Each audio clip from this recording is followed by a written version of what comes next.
The ACLU has submitted a petition to the Supreme Court. It actually has reached the Supreme Court where they're stating unequivocally that women should be forced to sign up for the draft. And I know a lot of people in the comments are like, wow, the ACLU actually fighting for equality? Like women should have to do the draft too? And I'm kind of like, nobody should have to do the draft. I'm not for the draft. So I don't know how I feel about that. I understand it's equality, but I'm kind of like, how about you just stop requiring dudes to sign up for the draft? There is an interesting conversation in that though, because conscription in some aspects, well, I mean, it makes sense. If a foreign adversary of the U.S. literally dropped, troops onto our beaches, started storming the streets and whatever, yeah, we'd have to defend ourselves. So there's a really interesting conversation around that. And then we got some other stories too. This is crazy. A DC news anchor made a comment about fat people they shouldn't be allowed to get the vaccine before anyone else, and he got fired because of it. So we'll talk about that. We'll talk about some of the other issues of the day. We got things around that, and we've actually got a very famous movie star hanging out with us, Ethan Suplee. You want to introduce yourself? Hello, I'm Ethan Suplee. Thanks for having me, Tim. Just real quick, what do you do? Who are you? I'm an actor. I have a podcast called American Glutton.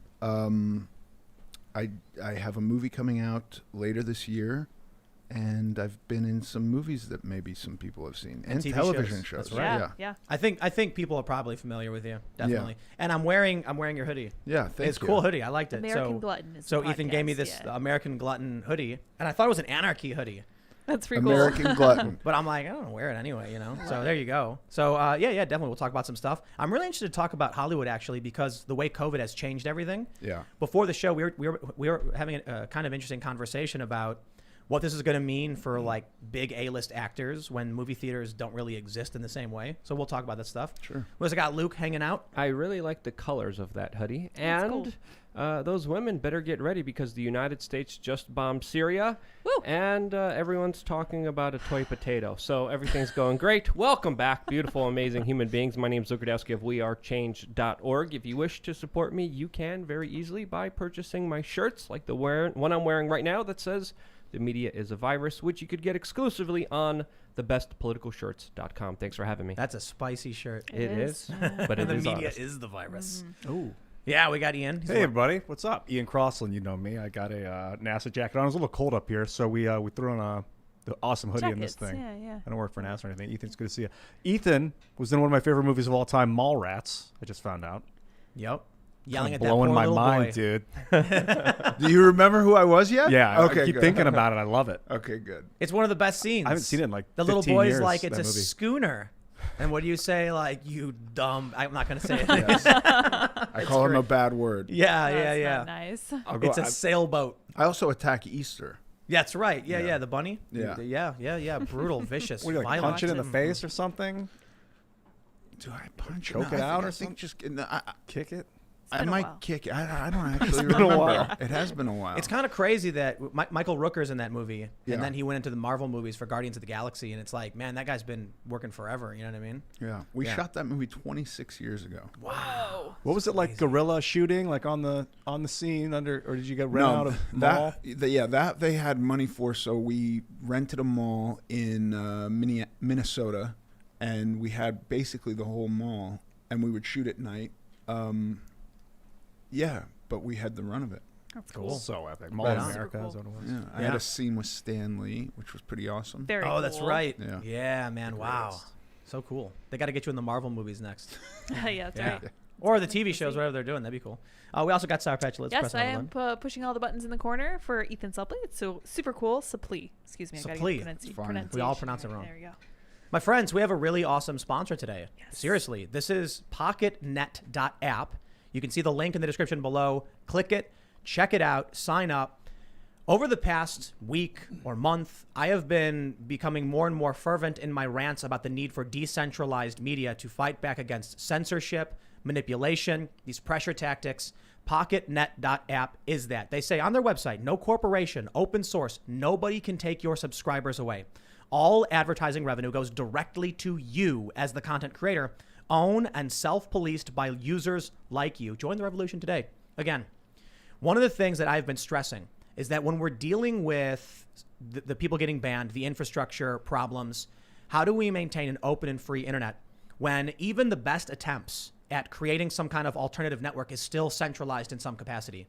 Ian, you've been talking a lot about blockchain technology. Oh, yeah. And ways to make it so it's like an immutable system that no one can take down. Yep.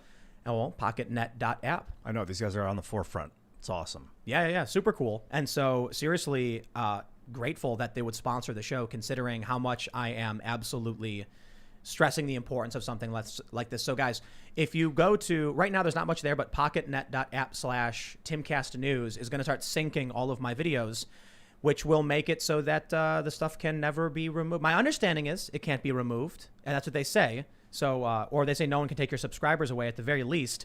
I think this is one of the most important steps in making sure that we are allowed to keep speaking as legitimate human beings, the right to express ourselves. Look, whatever happens with Facebook, Twitter, YouTube, any of this stuff, if we don't invent new technology and look at new sites like PocketNet, then I mean, we're doomed. So this is the stuff we have to do.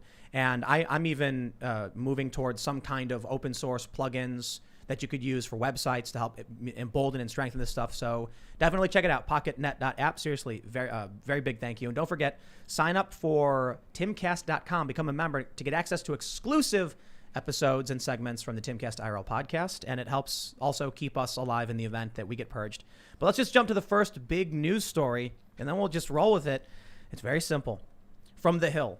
Supreme Court asked to declare the all-male military draft unconstitutional.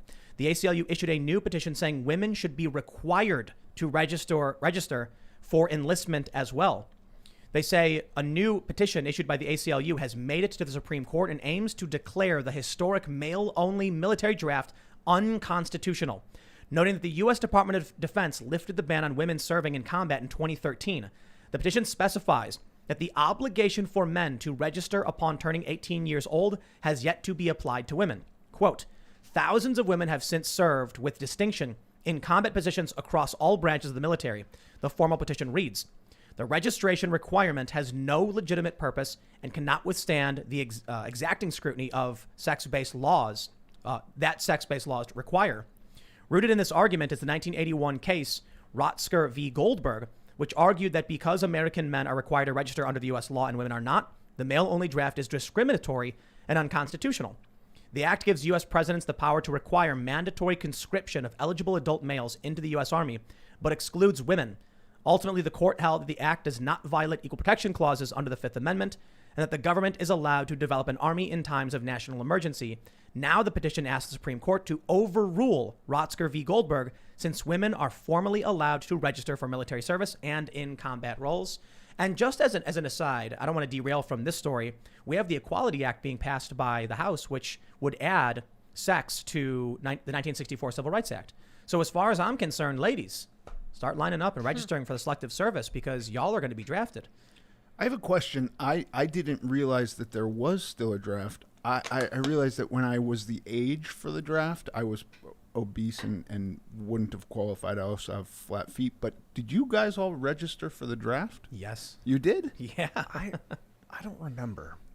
Well, you're what, 41? Didn't you Yeah. have to if you go to college? So, like, you have to apply for That's you selective registered to services? vote. Yeah. Yeah, like when Yeah. you were doing, when you would go to the DMV, they'd give you forms. It would be like, I sign up for the selective service. And then I had no idea. Yeah. Now, they say that the all volunteer force is more effective. And I think that's true. Like, the data shows you get a bunch of people who don't want to be there, who are scared and forced into it. You get a really ineffective fighting force. I think that's what they learned from Vietnam. So my bigger question with all of this is, I know there's a lot of guys who are probably laughing and cheering. Like, yeah, finally. Because we've seen this before. There was another attempt at making this happen, and feminists were outraged. They were like, this is not what I wanted when I said I wanted equality. I do not want to have to go to war and fight in combat or anything like that. And it's like, well, that's what equality means. But I guess there's a libertarian question in all this. Should there be a draft? I mean, I'm sure, look, like I said, there's people like guys who are like, haha, now you have to sign up for the draft. I'm kind of like, nah, I don't know if anybody should have to do that, right? Well, if you look at what wars we're fighting, they're not really wars promoting freedom. They're not really wars fighting any kind of threat. And I think Henry Kissinger, he has this famous quote. He said, quote, "Military men are just dumb, stupid animals to be used as pawns in American foreign policy." Guy, I swear. Yes, really? Yeah, Henry Kissinger said that. I confronted him on it face-to-face, one-on-one. He didn't like that question. But now we need an official correction for Mr. Kissinger. He needs to state specifically that military men and women are now just dumb, stupid animals to be used as pawns for foreign policy. So we need an official correction. I hope the mainstream media pressures Mr. Henry Kissinger to offer this correction. I'm being facetious, obviously, here. But I mean, obviously, I'm against the draft. I mean, I think it's a ridiculous idea. You look at the wars that have been started. All of them are based on false pretenses. All of them are based on benefiting the military-industrial complex that is now getting their lunch with the Biden presidency, especially with the latest attacks that happened tonight. But also even before that, when you look at Raytheon, for an example, which, by the way, a board member is now our defense secretary of Raytheon. That's great. Yeah. Well, it's very. What did they call it in the media when they described him? He was a person of color, and that was great. His history, diversity. Yeah, it was they talked about diversity, but not his Raytheon past. And now you look at what the Biden administration is doing with Raytheon. Raytheon just got an $85 million weapons deal with Chile, $197 million weapons deal in Egypt, $245 million weapons deal with the United States, and another $1.2 billion weapons deal with U.S. missile defense systems. That's what Raytheon just got under a Biden presidency. But wait. You said missile defense systems? Upgrading and working on the military defense system. Will there be women forced through conscription to be manning those? That's the big question. Well, right now there was I remember just a few years ago there was a crisis with trying to enlist people in the military. But now with how robotic everything is becoming, especially with the onset of things like drone warfare, the United States military doesn't need as many people. And with the recent economic downturn, more people are volunteering. So right now, the United States does not need to use the draft. But if there was a bigger conflict, let's just say with Russia, which of course the United States is positioning itself with, especially with tonight's actions bombing a Syrian facility that's used by the Iranian-backed rebels. You have to wonder that this is something that might play a big role in the future. I wonder if one of the reasons we're seeing this, it's not the first time it's happened. In the past few years, there have been attempts to get women into combat roles and to sign up for. It's not the draft specifically. It's the selective service. I think it's called. Is that what it's called? Selective service. Yeah. And that it's essentially the draft database. That in the event they have to reinstate the draft, they got everybody's info. But we've been talking about war with China for quite a bit. I mean, the threat from the South China Sea and the threat to Taiwan. I'm not entirely convinced Biden's going to go against China in that capacity, but maybe. The U.S. has currently got, I think, some aircraft carriers in the South China Sea. Could be remnants from the Trump administration.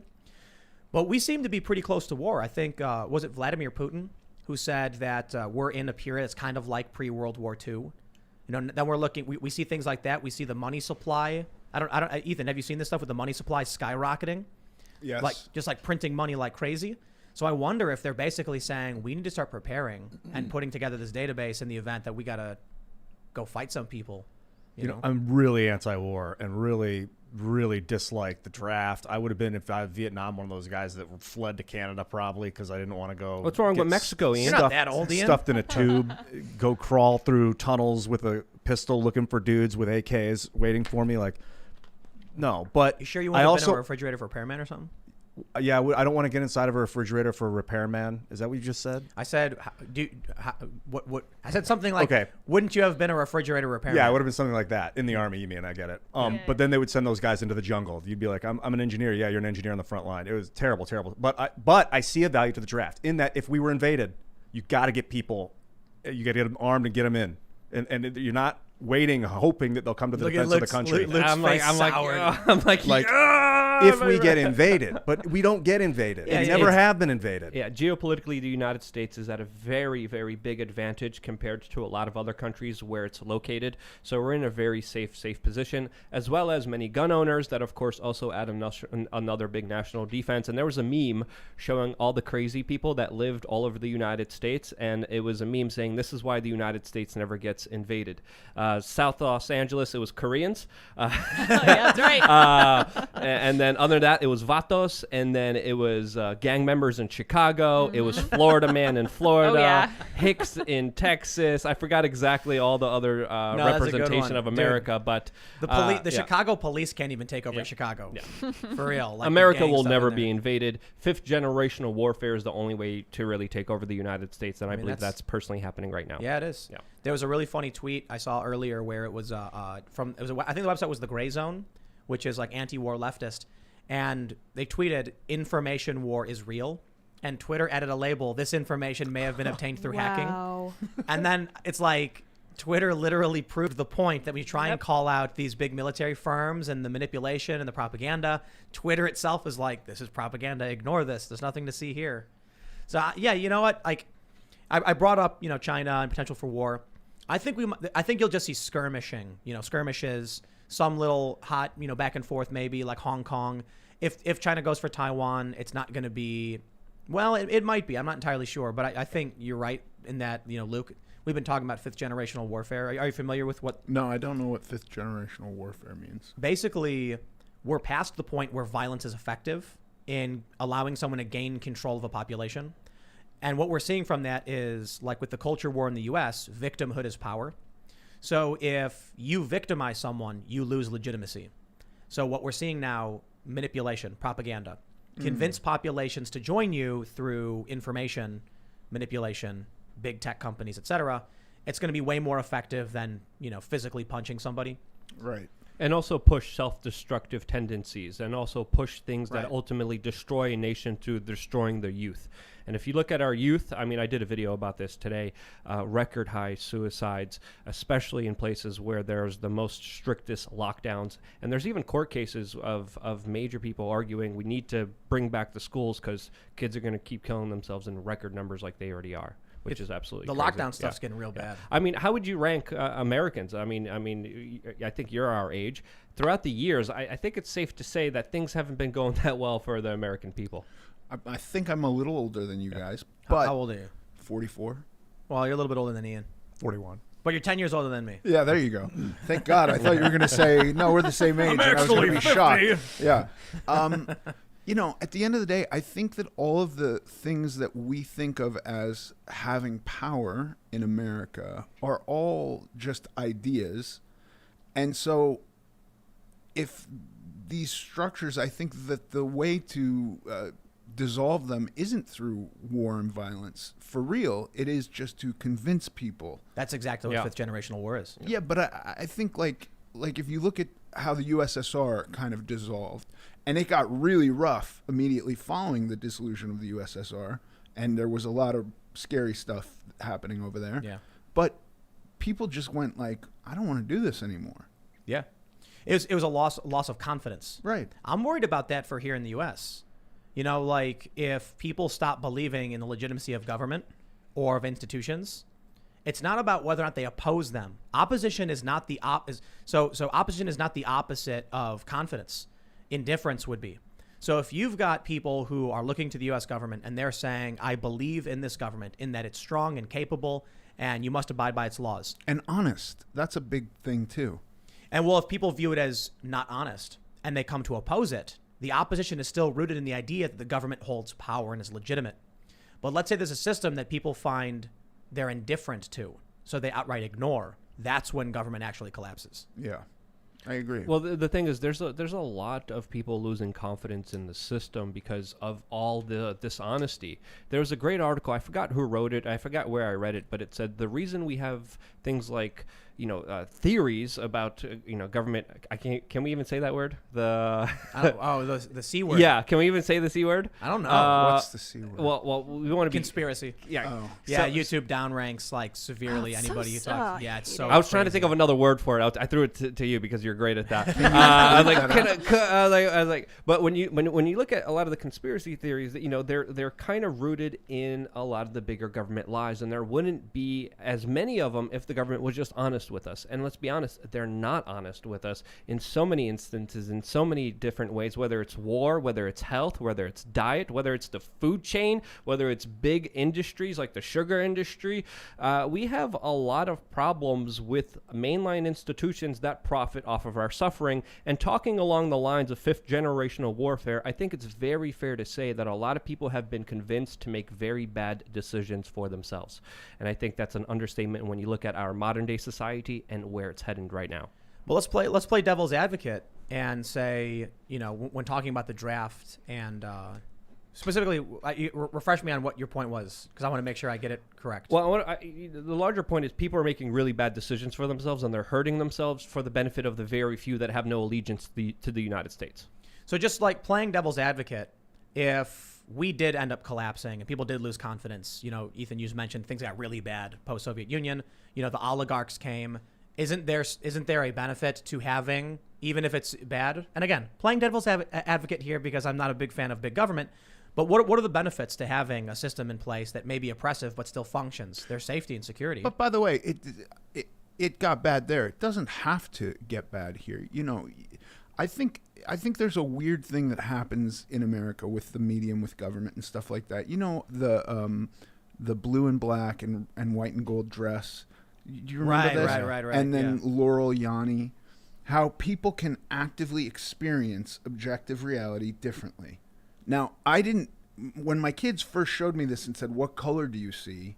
And I said, "Well, that's clear." I don't remember I think I said it's a white and gold dress, whatever it was. And my kid said, "No, it's these colors." I thought, "You're messing with me. This is clearly, objectively not the colors you're saying it is." And they insisted, and then it turns out lots of people saw it differently. There's no room in political discourse or just culture for us to go, that person is experiencing this differently than I am. Right. I really try to think about people arguing in line at a Baskin-Robbins over ice cream flavors. And at the end of the day, I'm going what difference does it make? Why are we allowing this to ruin our lives, and why are we obsessing on it? Everybody likes a different flavor. Right. I did a tweet where I said we really need to re-engage scienceology and go deep into it, rip it apart, and come back. And I was talking about the science of science. And so many people thought I said Scientology. They were responding as if I'd said Scientology, and they were angry, and it's just misperception. And that's not even the blue gold thing where you're actually literally seeing they actually saw something different. Right. I do want to bring up, though, when you mentioned the blue and gold thing, one of the biggest drivers of that was people had different phones with different color schemes, and with the Laurel and Yanni thing, people had different speakers. So what was really happening... But I could sit with my friends. Oh, no, for sure. And listen to it, and somebody's going, "No, I hear Yanni." There's a really amazing thing someone did where they took both the blue and gold and the white and gold and the blue and the black, and they cut a piece out and they moved it left and right to show you it was the same. Wow. But it was based on shadowing, shading it was that really looks that's crazy how that works. And then there's another thing that's really funny. There's a meme where it was, I think, 7 different phrases, but it was one soundbite. And so whichever one phrase you read, you would hear. That's really freaky. Wow. I can't remember what it was. I think it was iPhone for us, and then it was a whole bunch of different phrases. And you hear it differently. If you look at the word and you read it and listen, you'll hear that. Right. There was another crazy experiment I saw where they had people say fa, ba, and va, and then they would play someone saying ba, but show the F sound, and people would hear the F sound because they're seeing people don't realize how much their worldview is not perfect. Right. Yeah. I think you make a good point that a lot of what's going on politically is that actually, have you ever seen this meme where there's a 6 on the ground or it's a 9, but there's 2 people on both sides looking at it saying 6 or 9? Yeah. That's a good example of what we're experiencing right now, and it's causing people to want to punch each other in the face. Yeah. I also get a little hung up with the idea of should. When we think about all of this stuff and I hear people saying this is how it should be, I kind of go well, that's how you want it to be. But really, what does should mean? Even when we're talking about science doesn't have values. People add values to science. Right. So anytime somebody is saying something should be a way, I'm kind of okay, maybe you and a bunch of people don't want it to be that way, or you and a bunch of people do want it to be that way. And I think it's really interesting to listen to people who say, here's this problem that I perceive, and here's a solution that I'd like to try and enact. But like, that's a rational conversation. But you know that meme where it's like the guy goes, I'm angry. And he says, here's a solution. Or he's like, I'm mad. Here's a solution. I don't want a solution. I want to be mad. And he's Right. burning it. Yeah, that's fair too. You sound like a very, what are the leftists insult? They say radical centrist. Yeah. That you're like, hey, maybe everybody has like a different understanding of things. No, you're either in our tribe or you're bad. Right. Well, yeah. I mean, look, at the end of the day, I also don't think I don't think everybody should be forced to adhere to the same structures. So if people want to be communists, I'm all for it. I just don't think I should have to be forced to be a communist. That's why I like the sweater. I thought it was the anarchist symbol, but it's your podcast. Right. It's just a podcast. That's why I liked it. I'm like, yeah. We talk about diet. By the way, diets are safe to talk about because Dude. there's no military backing. Unless you mess with the vegans. The vegans, right. I Yeah, mean, they're like it's a the militia. military. But you know what? Look, I'm happy to talk to vegans and carnivores, and I don't do either of those things. But at the end of the day, nobody's going to force you to do it, so it's kind Right. of safe. You know what I mean? But you could get canceled. Like, was it Adele? She didn't get canceled, Oh, yeah. but they got really mad because she had lost all this weight.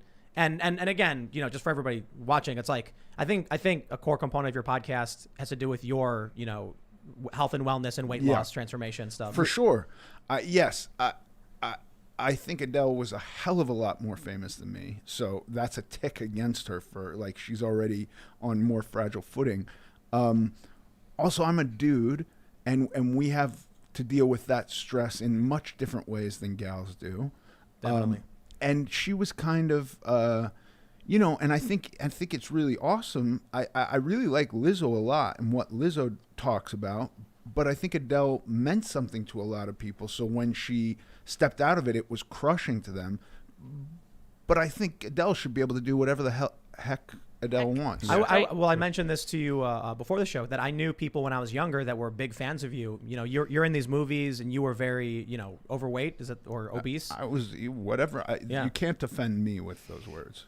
Well, you know, just for the, you know, keep it friendly. I was for everybody. 550 pounds, so Yeah. I was morbidly obese, perhaps even moribundly obese. Moribundly obese. Moribundly, I love it. That phrase. Not it really, just like the pointing it out. Anyway, but I knew people when I was younger that were fans of yours because you represented them. Yeah. That they looked to the movies and they finally saw, hey, this person's like me.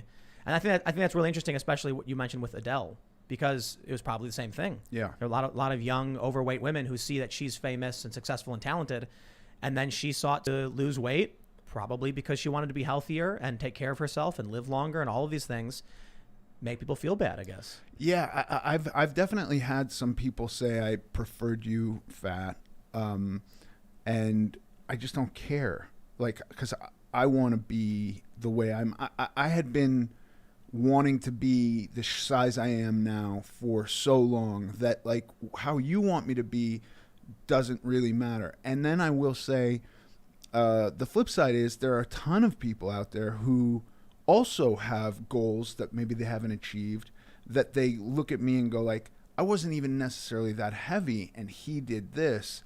Maybe it's possible for me too. And that feels good. What was the experience like growing up? Like, how did you find yourself to become obese, and then what changed, and how did you get to where you are now? Well, interestingly enough, when we think about this in political terms and the idea of forcing people to do things they don't want to do, I was placed on diets starting at 5 years old. Whoa. And I never wanted to be on a diet at 5. I'd never wanted to be like the moment I woke up and went, I want to be on a diet, I want to lose weight, was the first time in my life that diets started working. And I was 22 at that point, but I was also 550 pounds. Also, it had nothing to do with health. Like that was not a metric I was using. Sitting in this chair when I was, even today, I come in and I'm testing the chair. Like, is this chair going to collapse under me? Waking up every day with swollen, sore feet, having real knee issues. sweating as I'm toweling off from a shower that I had cool so I wouldn't overheat. Like, Wow. these are the issues that I was like, I'm done doing that. Health never entered into it, and I was very unhealthy. Once I got my footing and I started to become more healthy, I went, oh, this is really cool too. Now I'm going to apply this metric as a goal, and that's been something. But I don't think any of it works if you're trying to force somebody to do it. So there's a real weird conversation happening right now in the world where there is one team going obesity or overweightness or whatever word is appropriate is not a metric in health. And then there's another team going, as a reaction to that almost, you're just lazy, you need to lose weight. And so there's these two bizarre battles. And I personally don't think either's right. I think we live in a day where there isn't a lot of physical activity required. Certainly we're not out hunting and gathering food. Even the job, the workplace has gone down in as far as like physical abilities. Look at us sitting in Yeah, chairs. this is your job. This is amazing. You know, and so at the same time, food has become cheaper and cheaper and cheaper. And like, of course, people are going to become overweight. This is like a perfect confluence of events to lead to that. You know, we're the wealthiest country of all time ever. We have a lot of overweight people because they're all kings. And now they close Yes. the gyms, tell people to stay inside, and some countries even make sure that they can't walk 2 blocks away from where they live. Right. So a lot of insanity is happening, especially, I think the conversation about health has been hijacked by so many different individuals, by so many different special interests, and there's so many different opinions on there. I think a lot of people have a hard time finding out what's right for them. But then also a lot of people forget you're an individual. Individually, what's right for you might not be right for someone else. So that's another big discussion. That I think needs it's to really take place. interesting you mentioned it's kind of like the libertarian nature of it. Like, you've got to decide for yourself. People can't force you to do it. You've got to figure out what works for yourself as well. Yeah. I don't think forcing people to do anything is right. It doesn't work. I mean, I don't think so either. You said moderate when I asked you earlier. You said moderation was how you did it. What is that exactly? You know, at the end of the day, almost all, you know, even if you're not hyper focused on it, the principle behind diets is thermogenesis. It's the way you use energy. And so food is an energy source for your body. I've done, you know, I'm just going to eat 500 calories a day for 2 months and white knuckle my way through it. That's extreme, right? Taking an entire food group and demonizing it and cutting it out of my life, that's also extreme.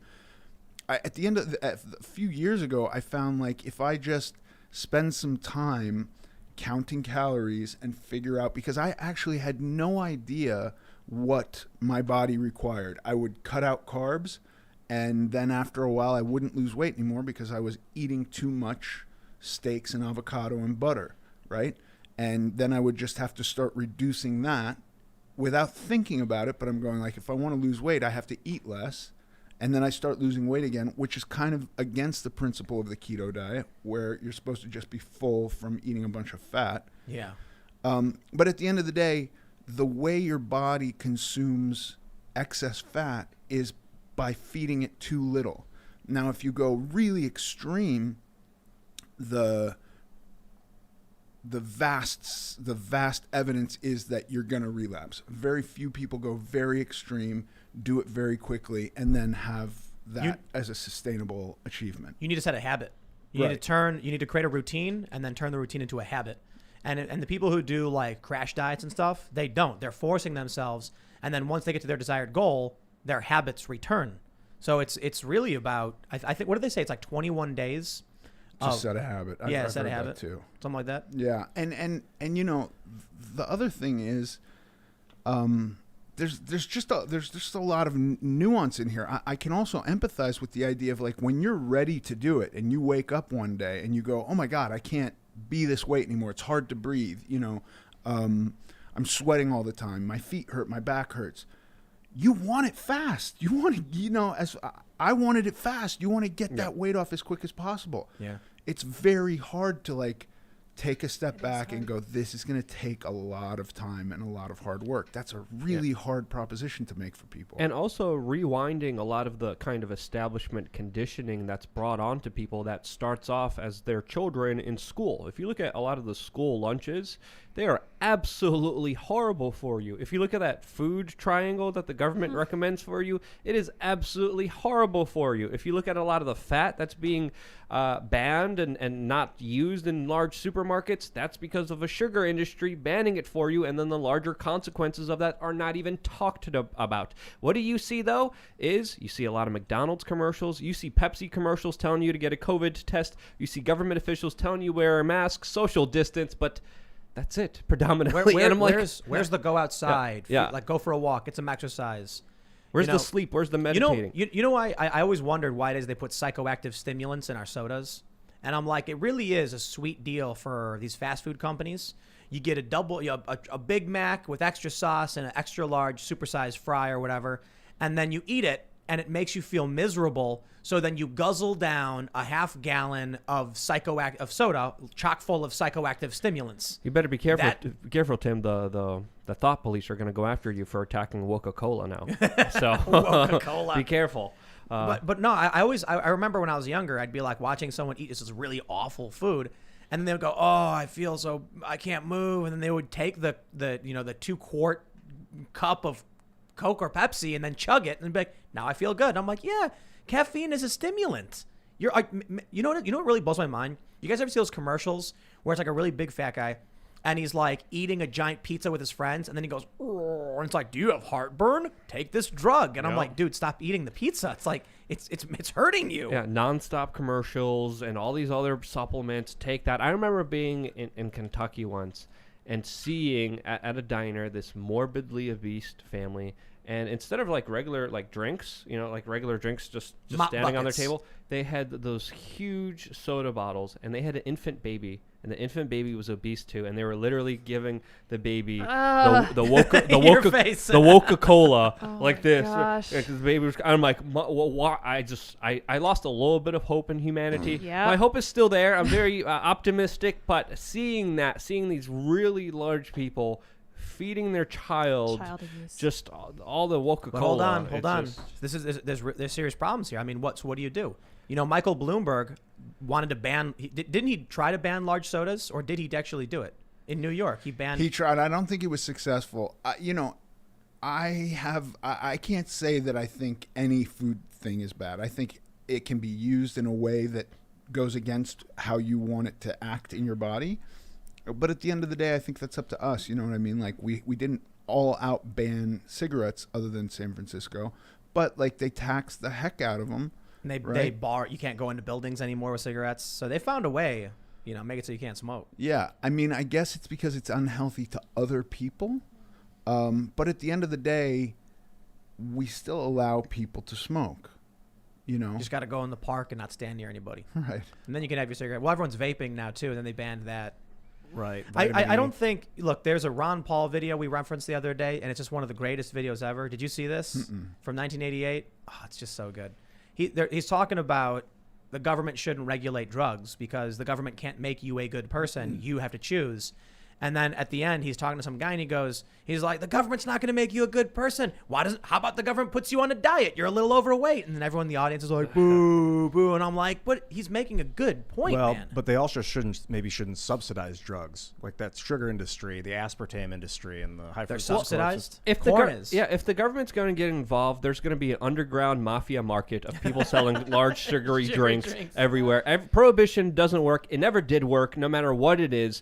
Every time government gets involved, it screws people over. Let's just be honest with ourselves. What we do need is personal responsibility, and not the government intervening, telling you about food triangles that are absolutely wrong, not subsidizing and running with big sugar industries and other industries, not running with GMOs and Monsanto's that has a revolving door within the FDA. Maybe without government, we wouldn't have so many people that are so dependent on these chemicals. It's true, but you got to protect the kids. Like, we used to sell cigarettes to kids. There used to be like Joe Camel, the cartoon character, and the government had to ban ban those because the market wanted to get them hooked early, and they're doing that with sugar More right importantly, now. there was medical doctors telling you to smoke because it was good for your health. Keep that baby Okay, weight so down. keep that in mind, especially when you have medical doctors now, because medical doctors could be bought and sold just like politicians could be bought and sold, and people need to remember that. Let's get into the government stuff as it pertains to this, because we have this story from The Advocate, and they say gay DC newscaster suspended over fat-shaming vaccine tweet.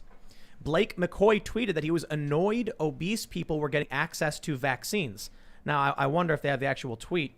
He said, let's see. Okay, let me read the story, and we'll try and get to the... He says, I'm annoyed obese people of all ages get priority access before all essential workers. McCoy, who works for WTTG, a local Fox affiliate, tweeted Tuesday, when most stayed home, we went to work every day last March, April, May, and every day since, putting ourselves and loved ones at risk. Vaccinate all essential workers, then obese. This is a really interesting point, because when we talk about universal health care, I actually deeply and emotionally, and I understand that's not logically, love the idea of universal health care. Like, just think, look, I know so many progressives that are like, we have to do this, why don't we? And I'm like, I feel you, man. I feel this. Wouldn't it be great if we lived in this wonderful world where everybody was just cured of all illness, and we had these robots come like an Elysium, and they have these things you lay in and it cures your cancer? I want it. I love it. But we have very serious issues to contend with, the allocation of resources. And in this capacity, was this guy wrong? First of all, I mean, it's an opinion. He's annoyed. Okay, fine. But real quick, he's talking about there are people who live certain lifestyles that many would consider to be irresponsible, and now they're going to get priority access to vaccinations before essential workers, the people who are stocking our shelves and putting themselves at risk. I mean, he's got a good point, doesn't he? I think that the argument that he's relying on, though, is this faction. I don't know what they're called. I think it's there is a version. Healthy at every size. Yeah, and they really are advocating that obesity, they don't even like that word, but obesity is not a metric of health. So I think in that sense, he probably felt very safe saying that. Right, because if it's not a metric of health, that's a good why point. prioritize? Now, we also know that the science says that it's a major component in COVID deaths. It's a huge one of the bigger comorbidities is being obese, right? And age, and those are kind of like the magical triangle of you're in real trouble if you get COVID with these things. But in his defense, I believe he might be relying on this argument that, Cosmo just had a cover that with a hefty gal that said this is healthy.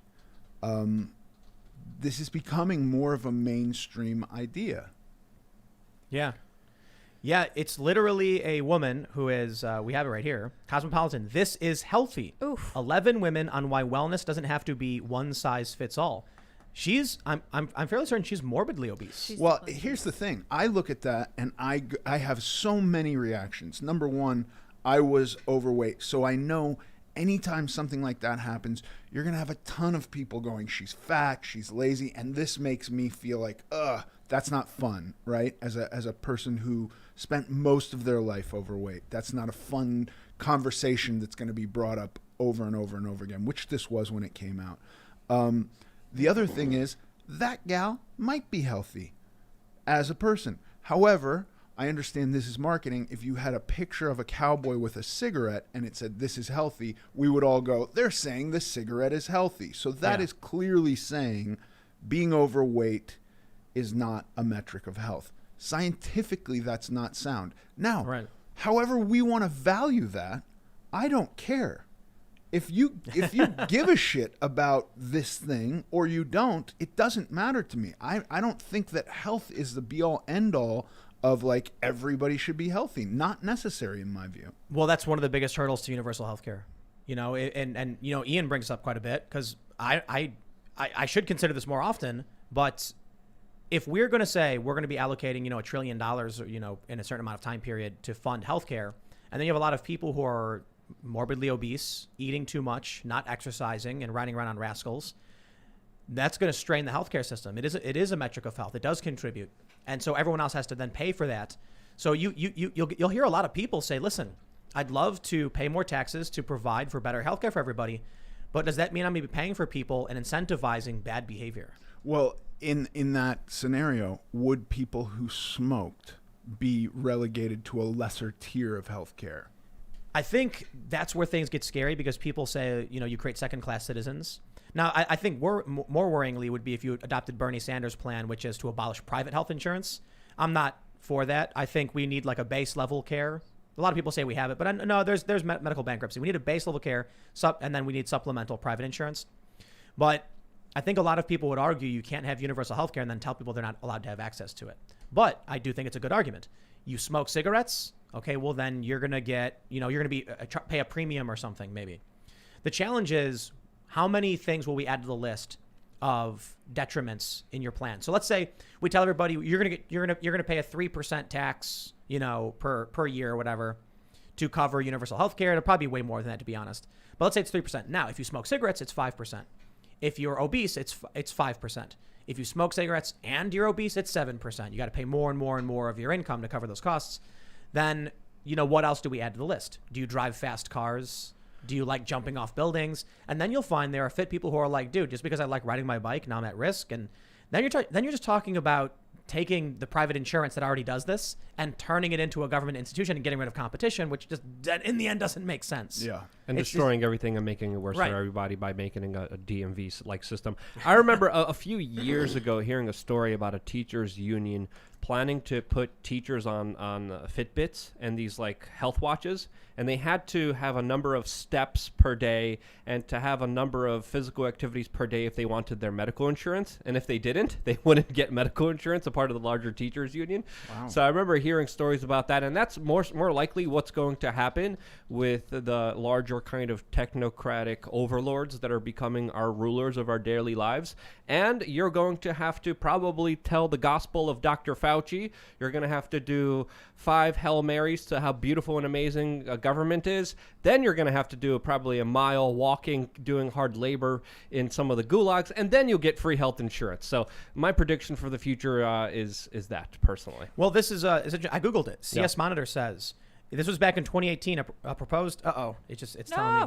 Let me see if I can refresh it. There we go. A proposed change to West Virginia's public worker health plan would have asked teachers to download a mobile fitness app called Go 365 and earn points on it using a Fitbit or other fitness tracker designed to monitor the user's steps taken, heart rate, other metrics.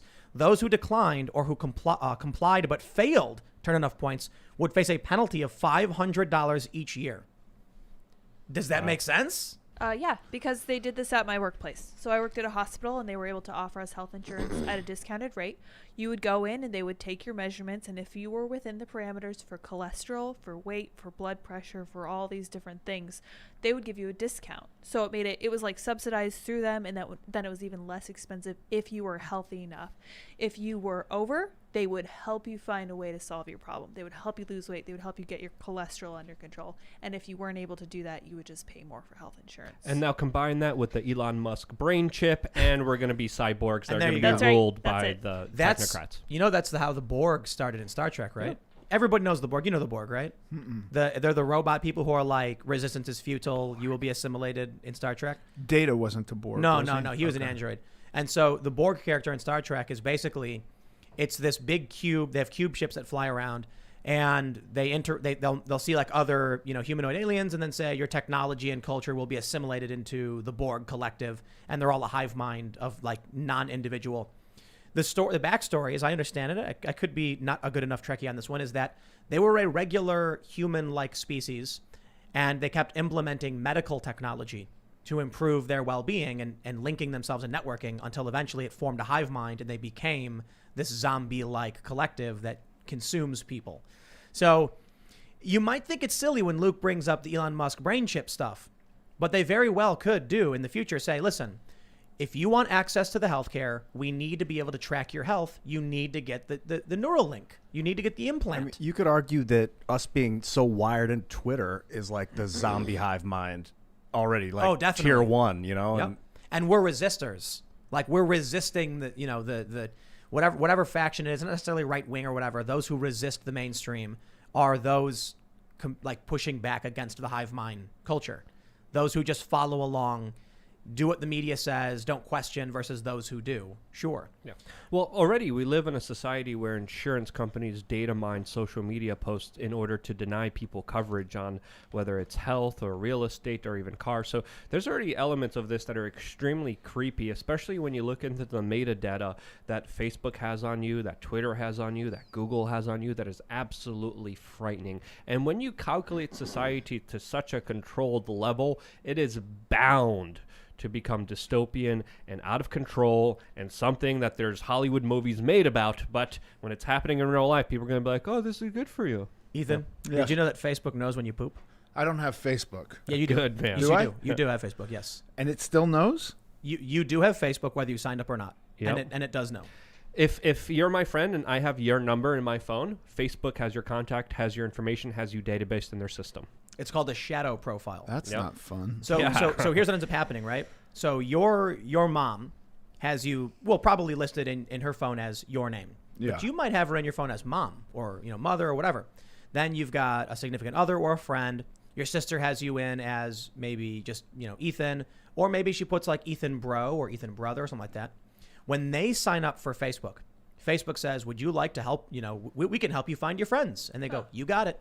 Now they have your mom's information, your sister's information, your brother, your kids, your grandparents, your cousins, all of these other people, your best friend who has your name in his phone book. And that's just off the phone alone. There's other ways they collect your data. Through going to websites that have the Facebook login.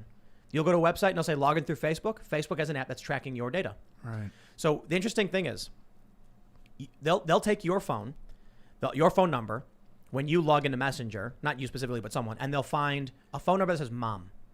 They'll then find that someone else has that phone number listed as Janet.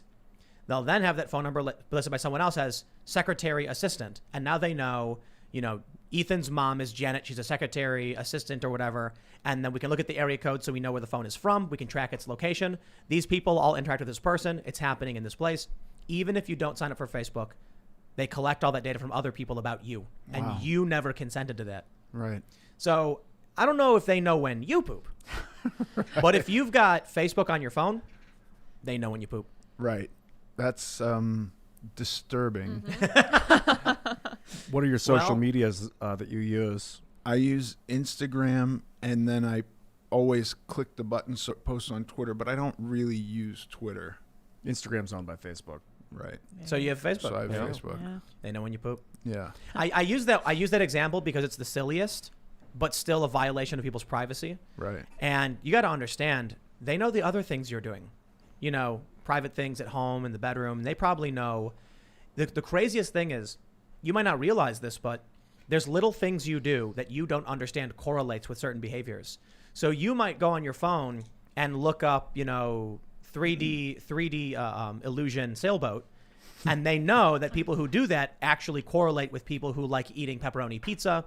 And you have no idea how one day you get an advertisement that says extra large pepperoni, and you're like, how did they know I wanted that? Well, Right. it's because you did a Google search for a 3D illusion sailboat. Yeah. And there's a weird correlation. There used to be this thing on the website, there used to be this thing on the internet. I can't remember what it was called, but it was in the late 90s, early 2000s. And they had a series of tests. What they did was they asked men and women random questions. And then they found a pattern in answers that the answers women would give and the answers men would give. So one of them was choose one of the below, choose one of the objects below. And it would be like a roller skate, a green circle, a picture of a surfboard, and a picture of like a steamboat. And for some reason, men would choose one and women would choose something else. And then what they do is after 10,000 people did the test, they find 70% of women would choose this one and 70% of men would choose this one. And we have no idea why, but with that data, they could then determine whether you were a man or a woman. So it's really crazy how we don't understand, deep down these differences. But with that, they can track everything you do. They know more about you than you probably know about yourself. Yeah. I mean, this is a real good argument to get rid of my phone. Yeah, man. I do have a hammer if you'd like to borrow it. Yes. And we can.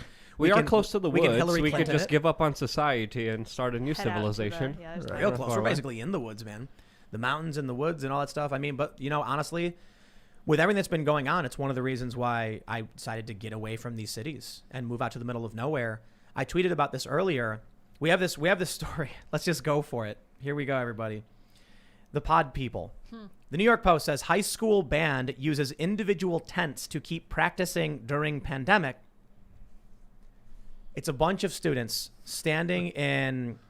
These are, I think, these are not tents. They're something else. They're calling them tents, but they're like Personalized garbage bags. They're upright. Fabric. They are fabric. They're up.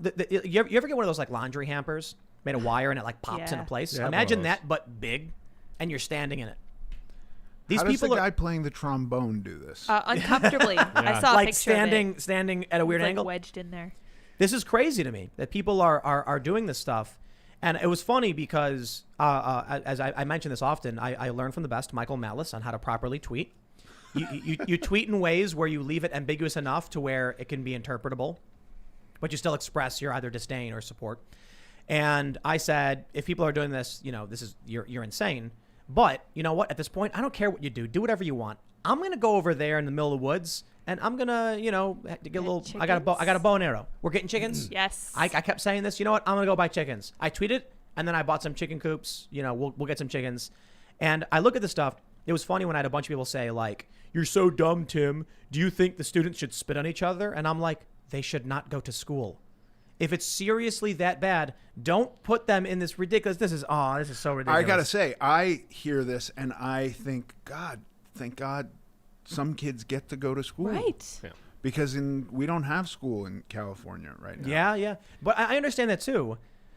But it's also, you don't need to do this. Like you're spitting into a device and you're standing far away from someone else. This makes no sense. Can we pull up the picture of the kid with the trombone? Yeah, we got it. Because up he earlier. is extremely uncomfortable. It's amazing. And imagine, Guy. and he's also a bigger guy.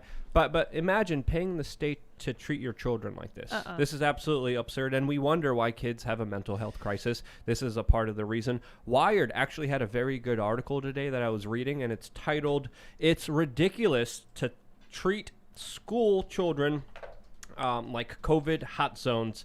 And they pretty much came to the conclusion that it's not, and that this is all pandemic theater. And I absolutely agreed with them, because there's a lot of preliminary science and statistics and reports showing how there's absolutely very little threat of COVID in schools, and children transmit the virus very differently than adults do. This So, is from last year though. This is from last May. Yeah, but still, it has been Hasn't true changed that since children then, yeah. don't spread. I mean, let's be real. What's the survival rate for people under the age of from the ages of like 11 to 20 or whatever is like 99.999%. yes, something like that. And I guess the argument is, but they'll spread it to grandma, and it's always just like, well then, keep grandma safe. Isolate grandma. Isolate, use sanitizer, and why I read this really interesting blog post. I can't remember, it was a while ago, and it was from an older person who said, I don't understand why you're asking the younger generation to sacrifice their lives for the older generation. The older generation typically sacrifice their lives for the next generation. Someone who's in their 80s, like, do you guys remember what happened with Fukushima, the nuclear plant? Tidal tsunami hits it, radioactive waste, and then the elderly volunteered to go into the plant to try and stop the leak and solve the problem, because they were like, well, we're going to die soon anyway. We will sacrifice ourselves for the youth. I actually know somebody, Luke and I knew somebody who was older and lost her life providing tours to journalists in the media to help get the word out and explain what was going on in this area. She ended up getting cancer. And so with the utmost respect, she was an amazing individual. The older generation willing to risk their lives to help the next generations survive. This to me is absolutely insane. Yeah. Making the kids sacrifice their education, their well-being, their upbringing, their food, their nurturing for the older generation. Look, I don't want anyone to die. And I think ultimately it's the choice of the older generation. I want to keep them safe and protected. I don't want to force anybody to sacrifice anything. I just think it's interesting that we've decided as a society that it's better to sacrifice the kids' well-being for, a 99 point, I believe for the people above 70, it's a 99.5% survival rate. No, I'm sorry, 97.5% survival rate. I just think there's some kind of imbalance there. Maybe we need to address the harder questions about, how we deal with this. Maybe we need to make sure that the elderly are protected. I think maybe Andrew Cuomo needed a lesson in that regard that he never got. Not just him, but these other governors as well. I don't know, man. I think these kids, when you look at the masks, you look at the schools, There are kids who are now spending a large portion of their lives, over a year, not seeing strangers' faces, not seeing expressions, not seeing mouths move. When you look in a person's face, you can tell, people can tell when someone's faking a smile. Because a real smile, your eyes actually, smile as well. You smile with your eyes. And even when someone's wearing a mask, you can see when they're smiling the way their eyes move. But what about a kid who doesn't know and hasn't had the chance to develop those social understanding? They're going to be socially stunted. I mean, they're the most important formative years, and we're damaging these kids over this stuff, stuffing them in these tents to play music. You know what, man?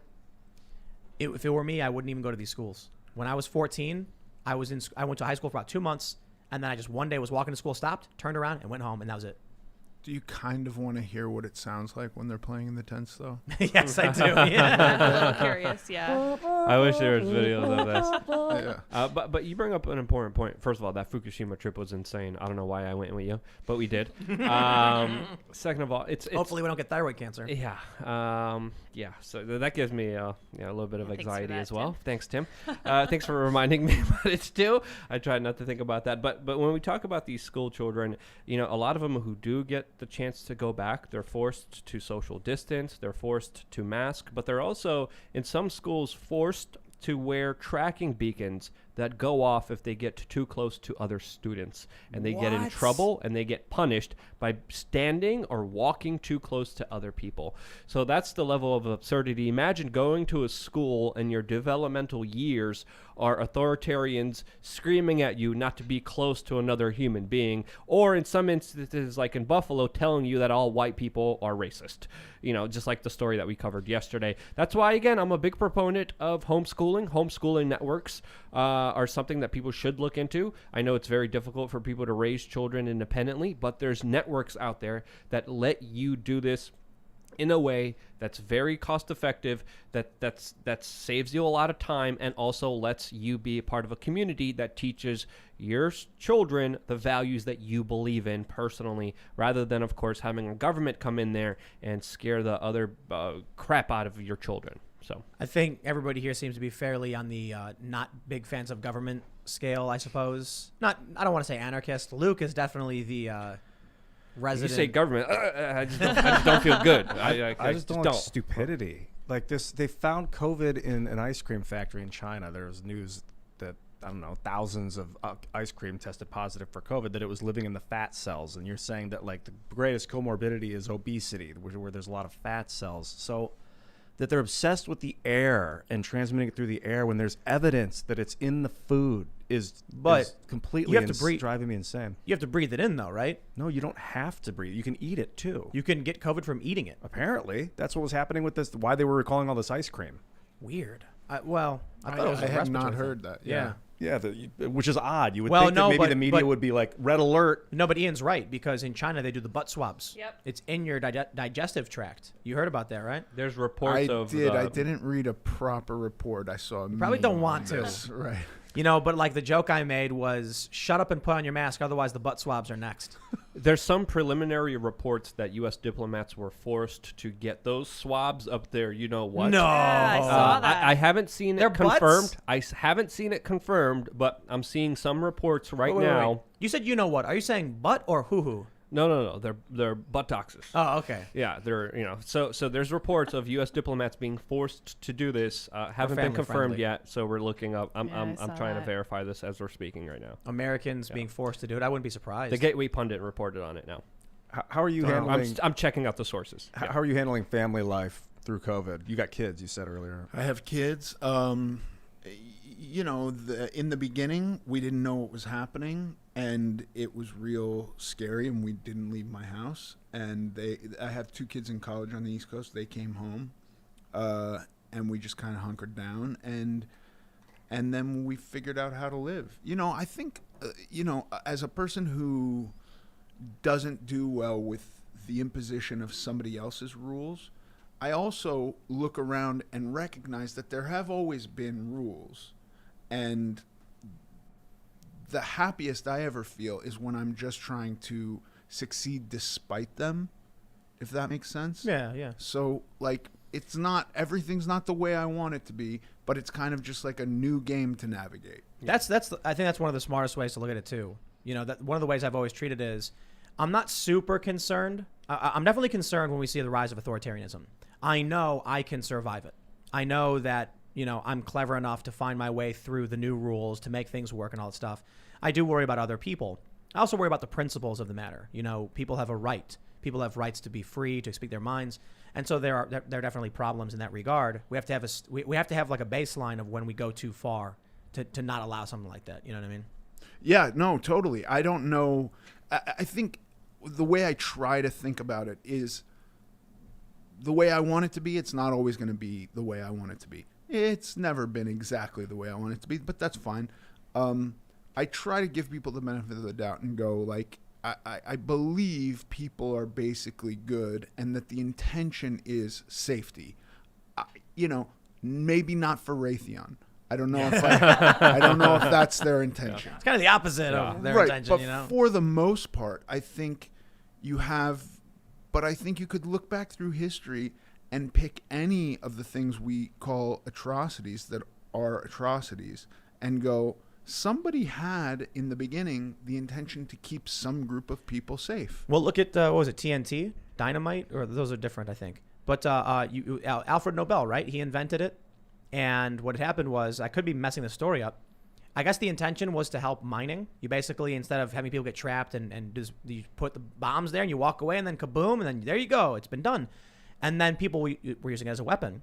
And so one day, some newspaper accidentally published his obituary while he was still alive, and they called him the Merchant of Death. Ooh. And so he saw that, was like, is that my legacy? So then Nobel Prize was created because he wanted to do something better, because he didn't want to be the really, you know, awful. Nobel Prize is quite a swan song. Yeah.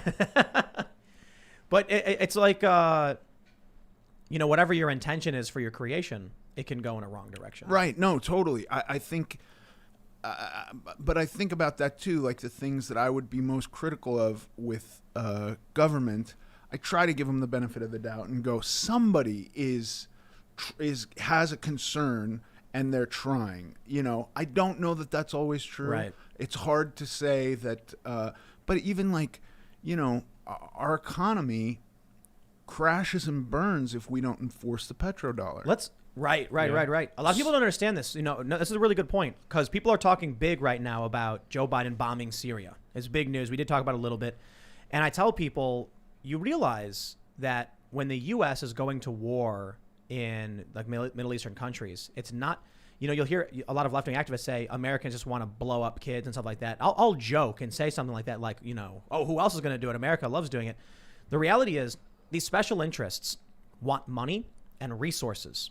They want to build the Qatar-Turkey pipeline to deliver cheap gas into Europe to dominate the market, make money, but also offset the prices for the people who live there. It's for them, it's like, hey, it's a win-win. We get rich. They're not doing it because they're mustache-twirling villains who are like, let's blow up a country. They're saying, I want something that's going to benefit my team. Yeah. And they're willing to do horrifying things to do it. And I look at that, I'm like, I am not interested in funding you blowing up and destroying a country so you can get cheap gas into Europe, man. I'm not in favor of that. Yeah, I listen, morally I'm not in favor of it either. But when we think about stuff like healthcare, and you're a proponent for universal healthcare, that's not possible. Idealistically I am, but right, you know. Not possible if we get rid of, if we say, hey, we're pulling out of the Middle East, right? Our economy crumbles. It implodes. It's done.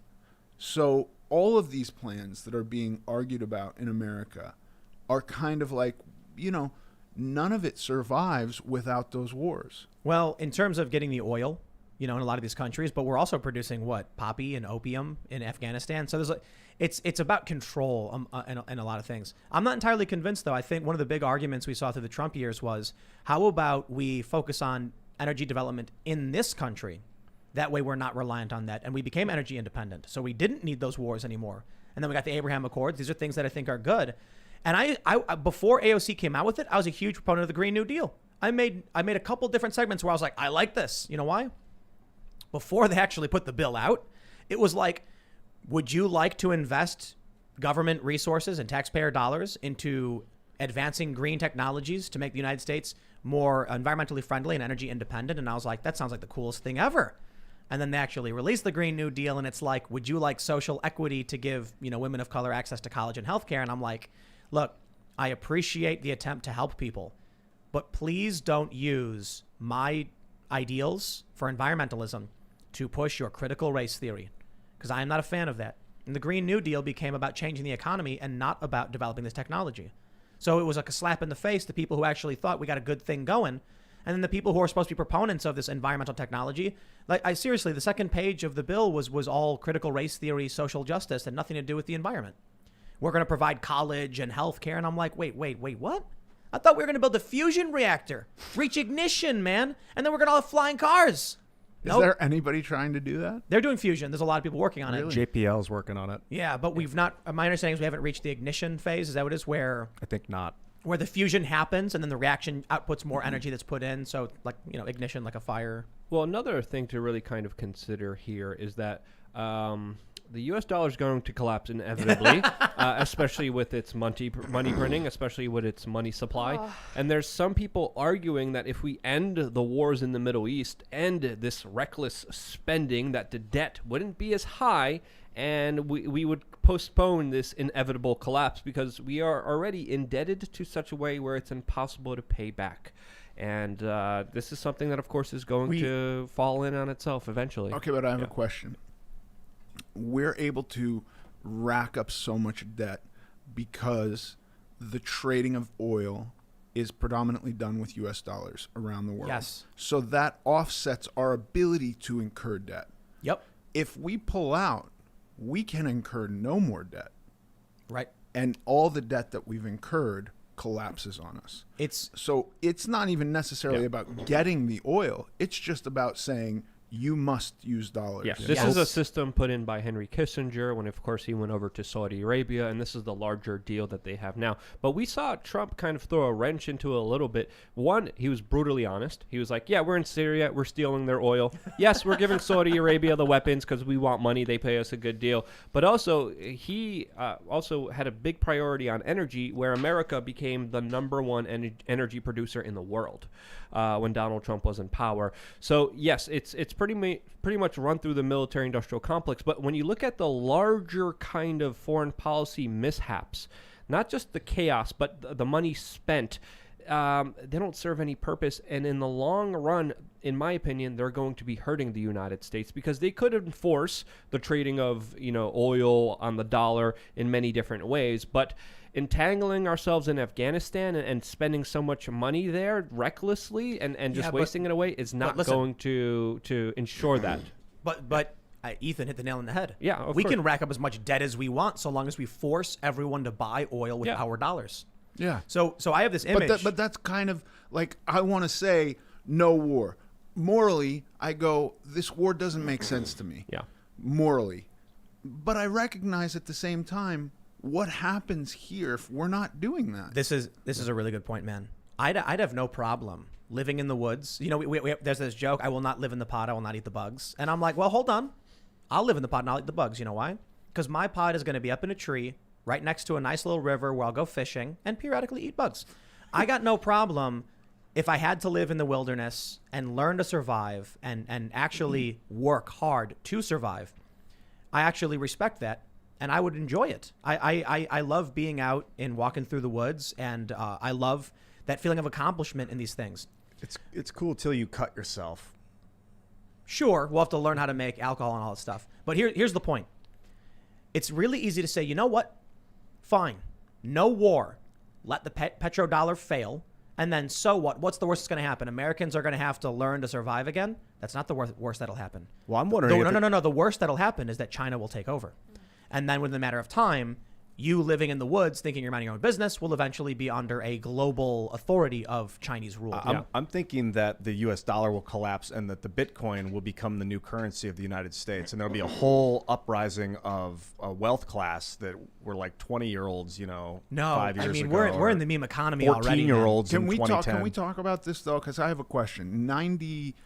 2 or 4% of all currency on Earth is digital. Yep. Did you guys read that the Fed had a glitch? Yeah, Yes.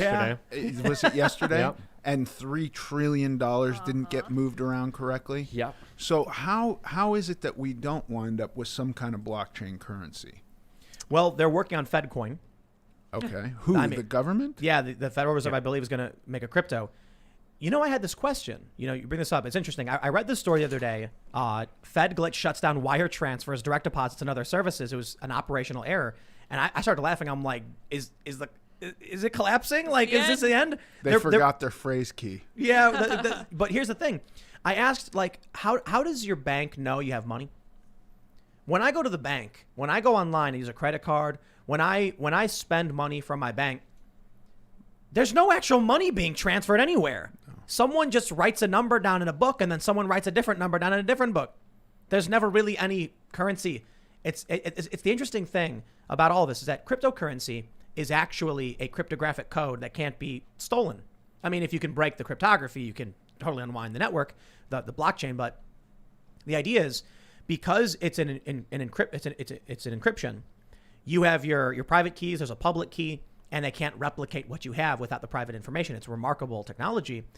With banks, they just take your account and they write, he has money, and that's it. And the Federal Reserve can go offline, which we saw yesterday, which is absolutely insane. If we have a central node where everything goes, all the money, and if it goes down, the entire industry is... It's wild. Yeah. It's a fiat system with no market cap and only backed by the military-industrial complex. But again, back to the other point here, we don't need to make blunders. We don't need to make mistakes that waste money in order to push the dollar on the world stage. There's other ways to do it.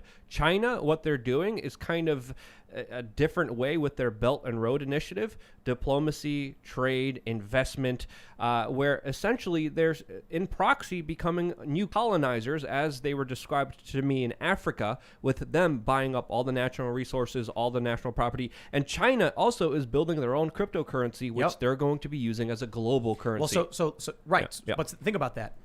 You were making the point earlier that the petrodollar is paramount.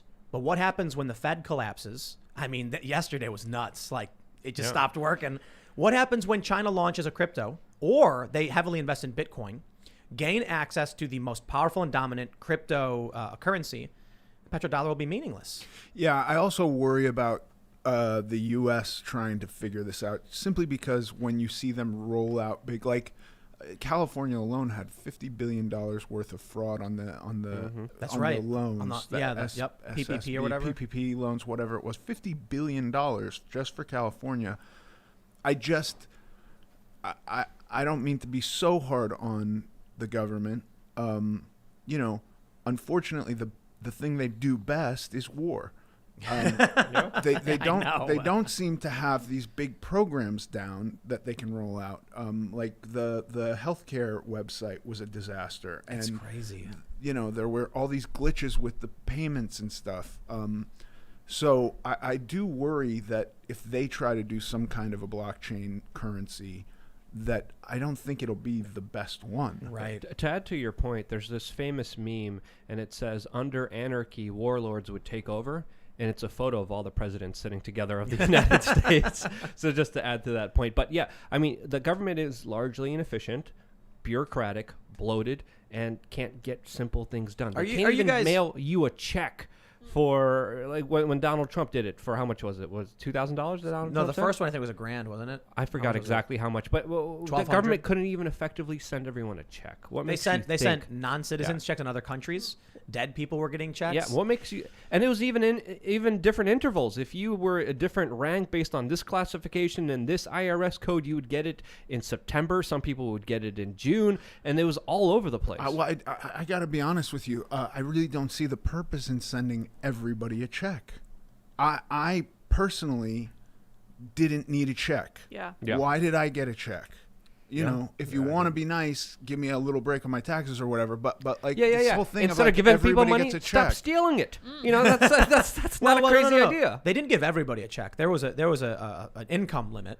Okay. And I think one of the problems right now is, Biden is saying we're going to give $1,400, not $2,000, because it's supplemental to the $600 you already got, and it's going to be means tested, meaning only people who make under a certain amount, and then you start to lose it. I disagree with that. The problem is I'm not a big fan of the printing money. I think it's going to be detrimental in the long run. It's going to cause inflation. It's going to be extremely damaging. But so long as the American people are borrowing from themselves, okay, well, I guess we have to, because the economy's been grinded to a halt. The government did it. It's the government that caused the economic shutdown. And now, instead of giving people access to resources, the money doesn't make the system work. It just kind of kickstarts, it lubricates the economy a little bit. They're not going to give everybody the amount of money they actually need to get the machine moving again. So I actually think if you make more money, you should actually get more money. You know why? Let's say before the lockdown, you were making $70,000 a year. You built your lifestyle around your earnings. If you were responsible, you had a bit of a savings and you weren't living beyond your means. So let's say you were paying rent, you had your medical bills, and you had insurance, and you had a cell phone bill, all budgeted for your income of $70,000. The economy stops. You go to zero. You've got, let's say you've got $3,500 in bills every month or something like that. And then someone else was making $30,000 and they budgeted their life for $30,000. So their bills are about $1,000 a month. Then the government says, I'm giving both of you $1,000. Well, the person whose life was at 70,000, and that's not, I think the average income in the United States, 86,000. The median, I think, is like 68. So we're talking about an average person now having their life completely destroyed, losing their home, getting kicked out because they can't afford that small check. It goes. I'm not necessarily saying definitively give rich people more money. I'm just saying we need to consider the fact that someone who makes $70,000 a year is not a rich person, Right. but they have different needs than someone who is making $30,000. In fact, maybe the answer is just give everyone more money, even the people who were making $30,000. I don't think it makes sense to start taking it away from people just because they were making $75K or whatever. Yeah, but listen, all this money is balanced again by the external dollars that are kind of keeping this, and we're going to reach a point where we have now put too much inside, and it's going to tip it, and it's going to be a disaster. I don't know if you guys have seen this chart. We really got to get some monitors set up so you can see it. Yeah. But it's the M1 money stock going back to 1959. So this is the amount of dollars and other, basically it says billions of dollars seasonally adjusted monthly from 1959 till today. And from 1960 until let's say about 2000, it's just a very slow and steady going, so it's decades. Then at 2008, it goes up a little bit. The frequency of the production of money increases. 2020 happens. And the line looks like it goes straight up. Wow. Just straight up from, here's what it says. In December 2019, 3,978 billions of dollars. And then in about February to March, it starts to hockey stick. And then from April to May, it goes up more. And then from April to May, it jumps dramatically. Now, some people have pointed out that they changed the way they calculate this in May, and that may contribute. But there's also other charts, the M4 money stock and other charts from the Financial Times showing, regardless of the way they changed it, the same thing happened. They started mass printing money with these stimulus checks, and we went from, in March, 4,000, what is it, 4,257 to, what do we got here? July, 16,803. So it, quadrupled? Mm-hmm. And now it's at 18,105 billions of dollars in the M1 money stock. I'm not an economist. I can't tell you the nitty gritty of the M1 money stock. Some people have said it doesn't necessarily matter because it doesn't, it's just money in circulation or something like that. But I'll tell you this chart and the other charts I've looked at, many people are pointing out it's unprecedented and we have no idea what's going to happen when you dump that much money into the system. I have some idea. LOL. Do you? You remember Weimar Germany? Yeah. What was it? Shuffling the Deutsche Marks into the gutter. You ever heard of Zimbabwe? Yeah. Venezuela. What did they say in Brazil? What did they say that happened in May? That they changed the way they did you have more data about? They said the way they measure the M1 money supply. Yeah, it's like in May? it's so I don't want to read the whole thing. Okay. It just says before May, it consists of currency at the outside the U.S. Treasury, Federal Reserve banks. Let's see. I wonder if there's just an easy way to look at what the change was. I'm not entirely sure the difference is that much. Well, so let's see. Demand deposits at commercial banks. Where's the first change? Okay, beginning May 2020. It doesn't look like. I'll have to read through it. Well, it seems oddly insidious that they would change the way they do the measurements in May of 2020 Right. after they printed 12 trillion. So they went from 4 trillion now to 18 trillion of liquid money in the supply. Well, some people are saying, "Oh no, it only looks that way because they changed the way they calculate it." And I'm like, the hockey stick started before May. Yeah, it started in like It was February to March, March to April, April to May, and then May to June is not the biggest spike. So they say, oh, but at the beginning of May, yeah, right, May to June is where we should see the biggest spike, right? You know what We else don't. is up about 400%? Bitcoin. What was Bitcoin in Wow, it really last is. January? In November, it was 13,000. It's almost exactly. Isn't that And, crazy? Yeah. and that was November. What was What it did last Luke, January? Luke, give us the talking point. What was the meme For for Bitcoin? You said, remember what you said? I forgot. Don't make me say it. Say it. If you bought Bitcoin instead of Toy Oh Story, yeah. If you bought Bitcoin instead of Toy Story 3, the DVD, you would have $10 million. Say that. Yes. That's so rude. Yep. The DVD came out in 2010. amazing, $10 million. $10 million. And I don't know what it Wow. was, what Bitcoin was in Hold January on. of last year. All of you people who bought Toy Story 3 on DVD, how dumb do you bad. feel? Good movie. You should have been. Actually, I didn't see You it. should have been psychic and known to buy an Yeah. obscure computer program Nerdy digital thing. currency that no one knew about. One of my favorite memes is from the early 2010s, and someone was like, "This Bitcoin thing seems interesting. What can I do with it?" And then someone said, "Buy drugs and hire assassins on the internet."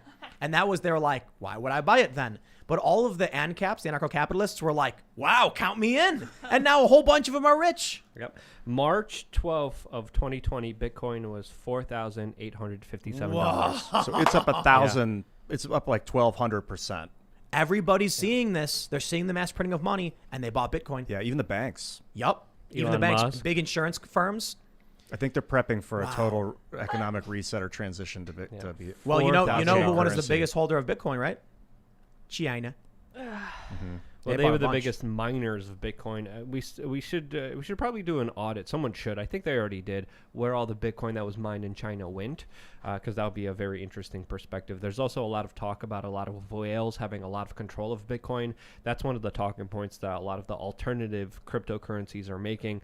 So again, a lot of people are also saying, and I've been saying this from the very beginning, Bitcoin could be a NSA honeypot from the very beginning. Could be. We don't know. I don't have any evidence to prove that. I said this not necessarily. Well, I said this very early on, but I've maintained this. Bitcoin is completely trackable. Every transaction is tracked, and they have AI that know exactly who's spending what. So we've seen all these stories where they're like, we know the far right is spending money here and doing these things, and here's what they bought, because they can track every account in the blockchain. So they know what you're doing. Yeah, they can on Monero. Right, and other Monero's cryptocurrencies. They can't. Yeah, Right, they can't. Yeah. right. And that's why Monero jumped in value, because it was like, oh, I can use this and it's untraceable. But it's also why I got pulled off Bitrex last month. For Americans. Well, yeah. For Americans, how Yeah. insidious. Yup. There's that word again. Wow, They want to know when you collusion. poop, Ian.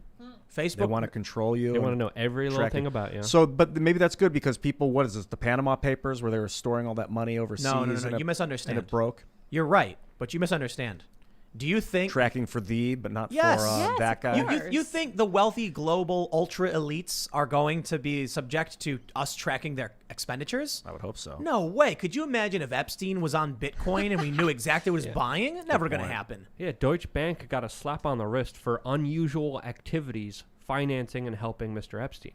Huh. So It's yeah. the rich get richer, the poor stay poor, all that stuff. We know it's going to work. They're going to track you when you poop, but you will never be allowed to know when Bill Gates poops. That is Mark Zuckerberg off limits. Not allowed.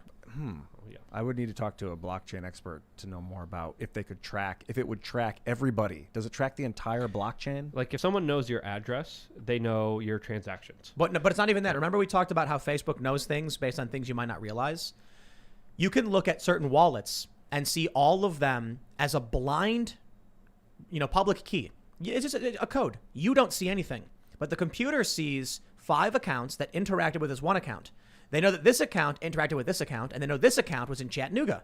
That means if this one's in Chattanooga, this one had to be somewhere near it. Lo and behold, this one interacted with that account. That account was also a few miles from Chattanooga. Boom. They know what So city they're, you're in. they're probably laundering through through wallets. Well, definitely a lot of people launder through wallets. But what I'm saying is an AI can look at a big list of all these different hash codes and see something a human can't. They can see location data. They can see everything because it's all connected. They only need one key, right? So imagine a Sudoku puzzle. You've played Sudoku, you guys know? Yeah. You need a few clues, and then you can solve the puzzle. For those that aren't familiar, it's like, it's 3x3 grid, and you got to do 1, 2, 3, 4, 5, 6, 7, 8, 9, and it's got, you can only have one digit in each row, and you got to figure out where it is. You give someone a few clues for a few starting numbers, and you solve the puzzle. A supercomputer is going to look at the Bitcoin blockchain, and they're going to have just one teeny bit of information. This account is a high volume account in New York City. And from there, they can find out who else is in New York City. They can create a data visualization because this one wallet only interacts with, 50 accounts in New York and only a few others outside of it. Therefore, the person's likely in New York City. Then they can look at who's interacting. They can see that person, and they can create an entire heat map of geographical locations to the best of its, like with high probability. They'll know who you are, what you're buying, where you're going, what you're doing, everything. They've already done it with the far right. And they've said, we know who's donating and who's donating to who. And they published it. They were like, this French guy has just given $1 million to this alt-right guy. And they just know because they can look at the wallets. They know the moment you say, hey, here's my key, send me Bitcoin. They know who you are. They know where you are. They know what your wallet is. And they can use that information to figure out who the other people are that you're transacting with. So they got it. Bitcoin is giving that information out. Yep. Welcome to the nightmare dystopia, I suppose. But at least you'll be rich if you bought Bitcoin early. So, like, would it be? I'm trying to think, like, the U.S. Who pays the U.S. military? They're paid in dollars right now. If they start paying them in Bitcoin, that means the people with the Bitcoin are going to be running the military, not the U.S., not the taxpayers. I don't think we're anywhere near that happening, though. And another point to put out is you could pay them in Bitcoin, and then when some like 21-year-old with a few thousand Bitcoin who's super rich shows up, and he says, I'm going to control the military because I have all the resources, they pull out their gun and say, no, you're not. But what if he's like, I'll pay you 3 times as much to They do pull the out same their- work for me? The special interest says, we are legally allowed to cause physical harm to your body. Try it. Yeah. Do you know What if it's what was a it? Chinese guy, though? Yeah, let me introduce you to a guy named Muammar Gaddafi. What guess they was could he, try and Luke? What was he bribe. trying to do? He was trying to create the gold dinar and an African Union currency that Oh, would what- trade what was- amongst itself back What was on gold. Saddam Hussein trying to do? So it was trying to sell oil on the international market without the U.S. dollar. They're both dead. I wonder. how. Afghanistan, Syria also made similar measures. So yeah, If you step, it's what Ethan was saying, man. If you step in front of the petrodollar, don't be surprised when you no longer are alive. Most of the countries that are in the news that are looked down upon or getting crapped on are doing that. Yep. It's like Iran, Yeah. North Russia. Korea, Cuba, Russia also. Mm-hmm. But also very interesting, there was a lot of comments by the kind of establishment types, especially Janet Yellen, Biden's Treasury Secretary, Elon Musk, and also Bill Gates recently that made, according to some people, made the price of Bitcoin go down because Bill Gates said that we should definitely get rid of Bitcoin. Janet Yellen said it was extremely inefficient, which is absolutely hilarious coming from the former Federal Reserve Chairman and very duplicitous and extremely hypocritical. So, Well, should we jump to super chats? Yeah, real fast before we do. Do you remember that military guy who said we're going to be invading like 9 countries in 9 Yeah. yeah, I years? talked to him and I interviewed him about that. And when I brought it up, he looked like he saw a ghost. Wesley Clark. Wesley Clark. Wesley Look up Clark. We Are Change Wesley Clark. I play that clip of him saying that he was at the meetings and they told him the plan that they're going to invade all of these countries. And he brought it up on an interview with Amy Goodman on Democracy Now! They were doing a live segment, sitting down, talking about it. I talked to him and he literally freaked out and he turned white and he ran away from me. He wasn't wrong. He was Yeah, when I brought it talking- up to him. He was talking about the countries, the exact that you just brought up, that are like refusing OPEC, basically Yeah. the OPEC dollar. Yeah. There it is. Look, and I've had conversations with friends who say that there are humanitarian things to be done in these countries also. But I think that misses the broader point that there are lots of countries with humanitarian things to be done, but are not monetarily beneficial. And I'm kind of a realist because I enjoy living here. I have a nice life. I recognize though that for me morally there's a trade-off. Right. You know? I that's exactly the point I used to make to my friends when they were voting. I'm like, I have a friend who was telling me they're like a lefty activist and they wanted to make the world a better place. And I said, no, you want to make your community better. I'm like, no, I want to make the world a better place. And I was like, you're using a laptop that was made of Foxconn Laboratory where people are committing suicide en masse.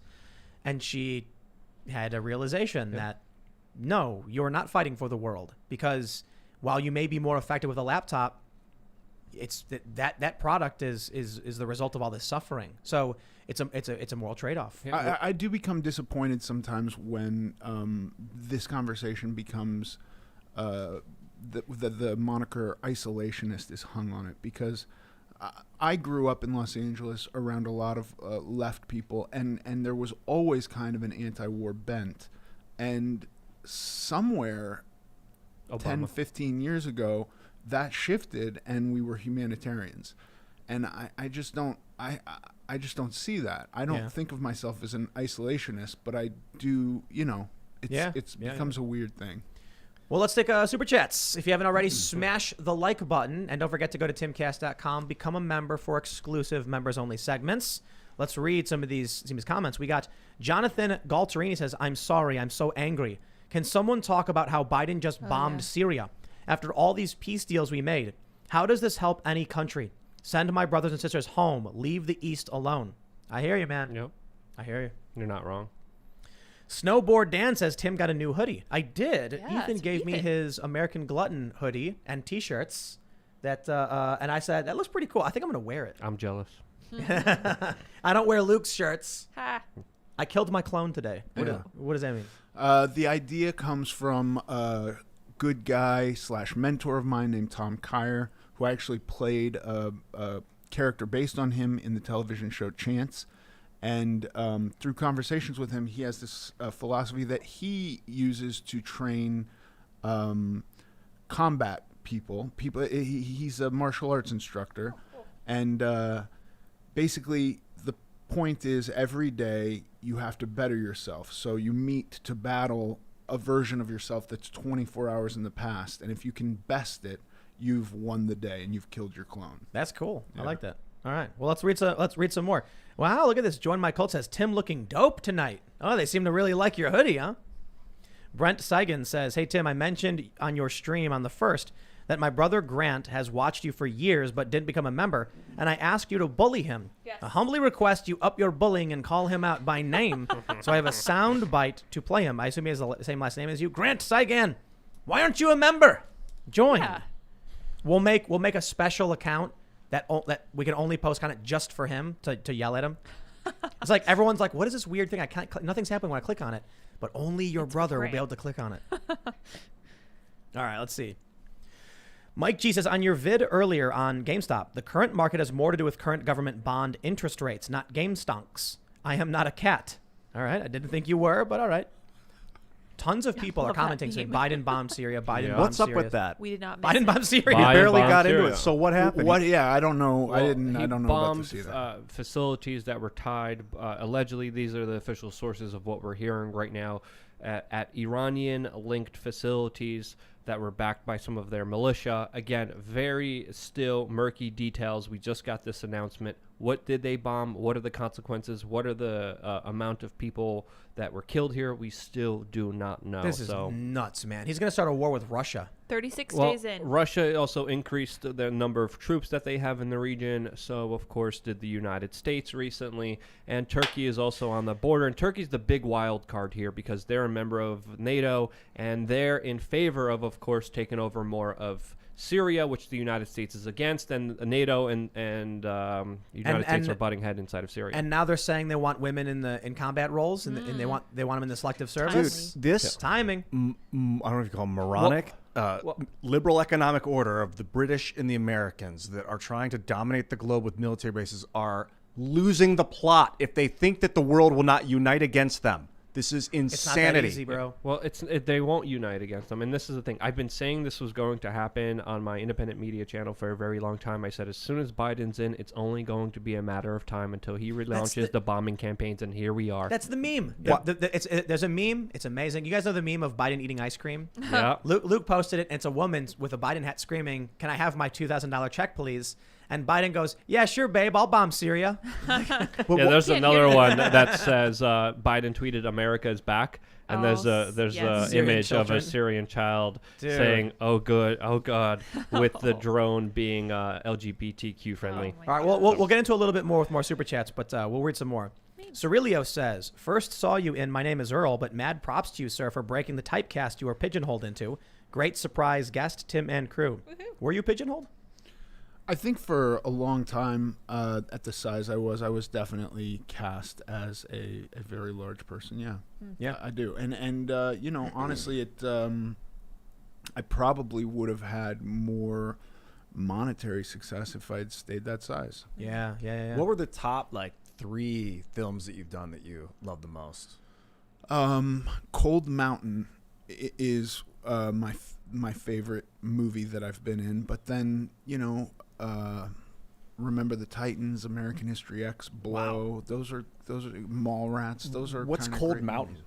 It's a Civil War movie that Anthony Minghella directed Cool. with Jude Law and Nicole Kidman, Renee Zellweger. Did you do a bunch of location stuff? We shot it almost entirely in Romania. Wow. Oddly Interesting. enough. Well, with your weight loss, you got one of the most vital roles ever. You got to be the podcaster in the movie The Hunt. Yes, that's right. Yeah. It's a great movie. We have another. Spanky says, "Bring back My Name is Earl," and then his little hang 10 hand sign. Please.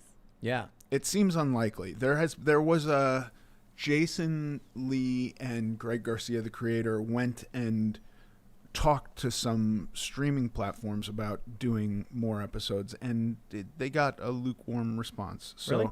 yeah, I mean, That listen, was a really popular show, man. It was huge. It was very popular, but I think with stuff like Full House and Will and Grace and the shows that did come back, there was such a huge outpouring of like, please do this show. So we need 43,000 people to tweet right now, hashtag bring back My Name is That Earl, and then might do Twitter it. would trend. Yeah, and then, that might That'd do be it. great. well, you know, hey, if people really want it. Andrew says, "Is your flat ground game on the level of Johnny Geiger? You've said you don't have a favorite skater previously, but give me a top 3. Keep it up, guys." Absolutely not. Johnny would annihilate me. That's ridiculous. Johnny Geiger's probably one of the best flat ground skaters in the world, hands down. Top 3 skateboarders. Oof, that's tough. Always Rodney Mullen. And I know it might be a little cliche to say because he's the godfather of street skating. But when I was younger and started skating, I watched Rodney Mullen videos. Me and my friends did freestyle. That's why there's this video my buddy Brett shot 15 years ago. It's Tim Pool skating in a warehouse. And now has like 400,000 views. The craziest thing, I'm like 19. But I do a 1-foot nose manual, shove it manual, kickflip because it's Rodney Mullen. I'm actually going to say Elliot Sloan right now. Do you guys, you watch any skateboarding stuff? A little bit. Elliot Sloan, man, he's got a mega ramp in his backyard, but it's like a double mega ramp, and his videos are some of the best. I watch that vert skating, and I'm like, I wish I could do just a front side air on a 20-foot vert ramp.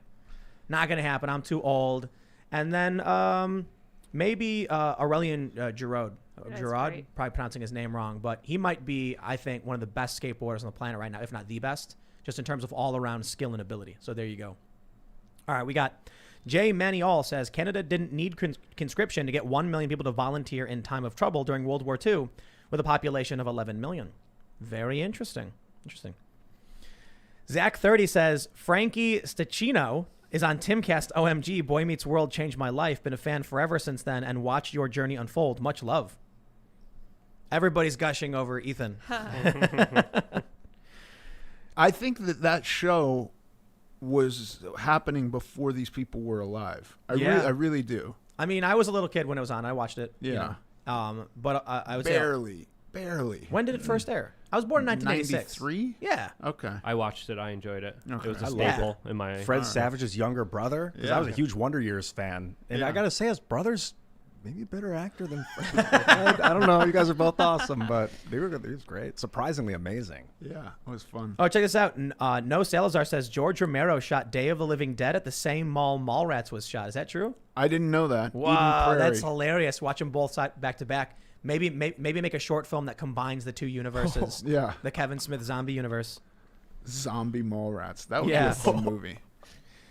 Gordo Fabulous says, screw Mallrats. Here's $5 for having Randy on. Bring back My Name is Yes. Earl. Well, you guys have all tweeted it. Let's go. It would be amazing if that happened. It'd be I mean, amazing if that happened, but I think it requires a lot of people. who owned My Name is Earl? Which network was it? Fox. Fox. Yeah. Fox They have a s- owned it, but so it's it Disney aired Plus. on NBC. Really? So it would be a Disney Plus show. I don't know. Disney, you need some more mature content. I don't mean like mature rated. I mean like more content for like the older generation. I turn on Disney Plus, and what do we get? Good we get stuff. Baby a lot of kid stuff. Yeah. You know, a lot of kid stuff. I mean, they have Simpsons and Family Guy on Disney Plus. They got to bring back My Name is Earl. All right, let's see what we got here. Let's jump to Raymond Field says, so our dumb president already is launching strikes in Syria and is promising action on the Second Amendment. But remember, folks, Orange Man bad. Oh, yeah, I know. Yeah. Biker Bob says, Ethan, are you still looking for a ranchero? I have one from MNI Earl. Oh, from My Name is Earl. Oh, those cars were awesome. My wife would be pissed if I got one. That's how it goes. A lot of people are just saying, my name is Earl, my name is Earl. Oliver McCrea says, oh my God, it's my name. My name is not Earl. Love your show. Keep fighting the good fight. Here's a good one. Bobby Bob says, Ethan, your weight loss has been inspirational to me. While I'm still struggling greatly, I've gotten the working out part down. Seeing you is helping me with the mental aspect. Nice. You have any quick, simple, easy advice, or is that just a myth? No, I do. I think that for me, the most important things that helped for long term were the idea of allowing it to take time, not needing it to be immediate, and figuring out stuff specifically with exercise that I could do every day and wasn't going to be something that I either wound up hurt or so exhausted by that I couldn't do it. So I now exercise for an hour a day, 6 days a week, and they're workouts that I could do forever. It's never going to be too much. Perfect. Yeah. Right on. Let's see. We got this one from Peric. I'll just leave it there. Jocko disagrees with you. Colonel David Hackworth handled draftees in Vietnam, and he said they performed well, too. All depends on the quality of leadership. Draftees question chain of command more than volunteers. Yeah, Luke, wasn't it true that the NYPD said they only hired dumb cops? I remember hearing something about that. I don't know if it was specifically with the NYPD, but I remember if an officer Scored too high on the intelligence portion, and it wouldn't surprise me because if you want people to take orders and not question them, you usually have to lower the IQ of your candidates. Yeah. Debased Zoomer says, Ethan, your character in My Name is Earl had sleep apnea. Do you have it? If so, did weight loss help? I was diagnosed 2 years ago and have been getting treatment ever since with a CPAP machine. It's made life livable again. Yes, I did have it, and I don't anymore. Losing weight. Losing weight Wow. handled it for me. Yeah. Amazing. Yeah. It's a brutal thing to have. It's like we wake up at night going, Yeah, you're not breathing. Yeah, but I would do it and not be even aware that was happening. Whoa. My wife would listen to me and go like, "Hey, wake up! You're not breathing." wow. And I was just tired all the time, and Yeah. I would like fall asleep driving my car. Because you weren't getting REM sleep. Like your brain couldn't get sleep because, is that what was happening? Yeah, Crazy. it's awful. Yeah. Jacob Dalbinspec says, I work for a company that makes parts for Raytheon. As much as I don't like the military-industrial complex, I really like the money from the military-industrial complex. Yeah. Keep us open during COVID. That's true. You can't deny that. People your like having their business jobs. is going to be booming under a Biden presidency. Yep. Congrats, I guess. Black Pelt of Confucian says, hey, Tim, what's up with the shirt? So many people are watching and probably wondering why I'm wearing this hoodie. It's Ethan's podcast, Yeah. American Glutton. American Glutton. Yeah, and so he gave me swag, and I was looking at the hoodie, and I was like, oh, that's kind of cool. I'm kinda going to cool. wear it. Yeah, Looks I really appreciate Well, because I thought it was the anarchy symbol. Yep. But it says American It's very- Glutton. The G is open. It's not a full Yeah. circle. Not a full circle, but I thought it looked cool enough. You're getting there. It's a good It's visualization. almost Yeah, almost there. there. Yeah. Corey Carlson says, hi, Tim. Love Love you, love the whole group. Tell Ethan Suplee congrats on getting ripped. Fun fact. The same amount of people have died in gender reveal accidents and shootings as the amount of people that died in the Capitol insurrection. Jeez. Did you guys see the latest one? Like a gender reveal exploded and kills. it was Yeah, crazy. you just gotta. I'll tell you what. Make a birthday cake and make the inside blue or red or pink Yeah, or whatever. there you go. There you go. You cut it and like, oh, hey, look, I got a cake. I have 4 kids. We never did this. Right. Just Yeah. tell This people. wasn't. I didn't even know this was a thing. You know what you do? You have a Trump hat or a Biden hat. And it's like it's a boy. So wait. Oh no, It's that's a red. Republican. It's a Republican. Republican. Red and blue. Congratulations. All right, let's see. Robert Kindley says, you can't go to war with China if you are too busy going to war with China, Joe Biden. Hey, there you go. And then pointing to his head. Clyde the Slug says, Tim just bought 2 I Am a Gorilla shirts. Also chocolate-covered pretzels. Those are quite delicious. And don't forget, you can get your exclusive Our Pillow. It is the first version over at Teespring. Go to timcast.com, click shop, and you can get the I Am a Gorilla t-shirt and the Our Pillow, which has the My crossed out. And we are working on the campaign for the official original Our Pillow, which is just behind Ian. It's a burlap sack full of packing peanuts. It's the prototype. That's the prototype. I am not joking when I say we are going to sell this. Now, Heck yeah. there's probably... It's not a joke, folks. I mean, it is. It is funny, But but, we're it's gonna not do a it. joke. And I'm not kidding. I've looked into getting commercials on Fox News, and I'm pretty confident that will happen. I'm pretty confident we're going to sell some. And we're gonna have Our Pillow. It is a burlap sack full of styrofoam packing And peanuts. people are going to buy it. Watch. Well, we got to comfortable. figure out a bunch of regulatory stuff. Ugh. But I plan on doing Not an this. actual pillow. Yeah. I just, you know what I was It's thinking? like an artwork. Yeah, Exactly. Yes. Where is anybody? You know, like Elon Musk has all his money, and he does some fun stuff with like his tweets. But he could literally have a giant golden statue of like, I don't know, Pac-Man just built and put somewhere for no reason. I'm so glad he doesn't. But it would, why? I don't know, opulence. But it's not about that. It's about like, okay, so maybe not that, but doing things to kind of like sort of shake people a little bit. Like, hey, Yeah. wake up, Elon live, is do all- something. Yep. Make life fun. Yeah. That's why I wanted to do the Our Pillow. Because I want people to be like, this is the worst pillow I've ever had, but it's mine and I got it. I'm excited for it. It'll There be you go. funny. It'll be funny. There you go. Do you know that there's now NFT art, What is that? non-fungible token art? What? Some of it's worth millions of dollars too, and it's just written into blockchain. I think they're Really? using It's like Ethereum. Crypto kitties. Yeah. Something like that. Ah, Yeah. weird. Interesting. Cool. Never heard of it. Robert Galera says, Ethan, your body transformation video was an inspiration. Exercise has been routine in my life for the past 2 years. Thank you. Nice. Thank you. Seven Empire says, my man Ethan was Seth from American History X. Looking good, brother. You were in all of my favorite shows and films growing up. Who remembers Boy Meets World? That's right. Yeah. Minestrone says, Spotify unfollowed your podcast for me, so it's time I join this really cool website. I hear they sell great pillows. Yes, Keep up they the do. great work, everybody. That's right. The best. Let's see. What is this? Skillsbot? Nice to see Louis Lastic on the show. C+ average coach. What- Yeah, that was a line from Remember the Titans. The character I played in our line from Right that. on. Yeah, I got into college. John McHugh says, Ian, it's a sailboat. Yeah. Mallrats references. I'm sure a bunch of the gotta super watch that chats are going to movie be the Mallrats I references. love that movie. Good It was- movie. I mean, Kevin's such a genius, man. Yeah. Oh, I love it in his raw form. You know.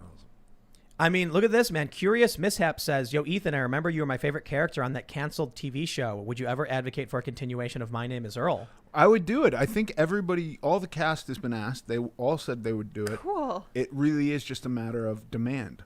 I think I think the demand is they there. should do it. I think I got Disney Plus, and I canceled it but because of some controversies and stuff. But What are the Disney Plus controversies? the Uyghur thing and Oh, Gina Carano, yeah, and Gina Carano.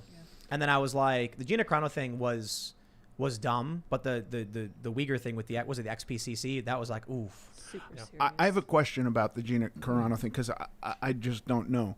Was she a regular on that show? Yes. Okay. Yeah. She was.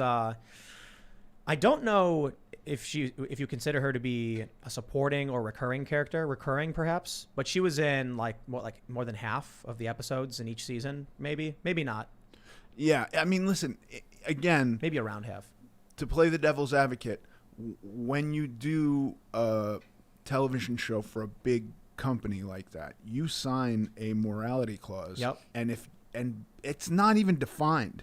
If you do something that they find immoral, they can get rid of you. I did mention this when she got canceled. I did say, listen, while I recognize, I thought it was absurd she got canceled because what she said was don't demonize your neighbor. She didn't say anything about Republicans. She didn't compare Republicans to anybody. She said they demonize their neighbors in Nazi Germany. I said, but listen, the reason why they hire actors is like you're an advertisement. Yeah. They want to put your name. First of all, they want the talent, obviously, but for certain people, they want top billing. They want people to see this and say, oh, I love that actor. I love the shows they do. And so you're acting as a kind of salesperson for the brand outside of the acting you do in it. I mean, that's fair too. You're the actor. You're the expert. Yeah, no, that's exactly it. And if you do something that tarnishes their brand, they're very quickly going to get rid of you. Right. They don't want that kind of drama. The problem is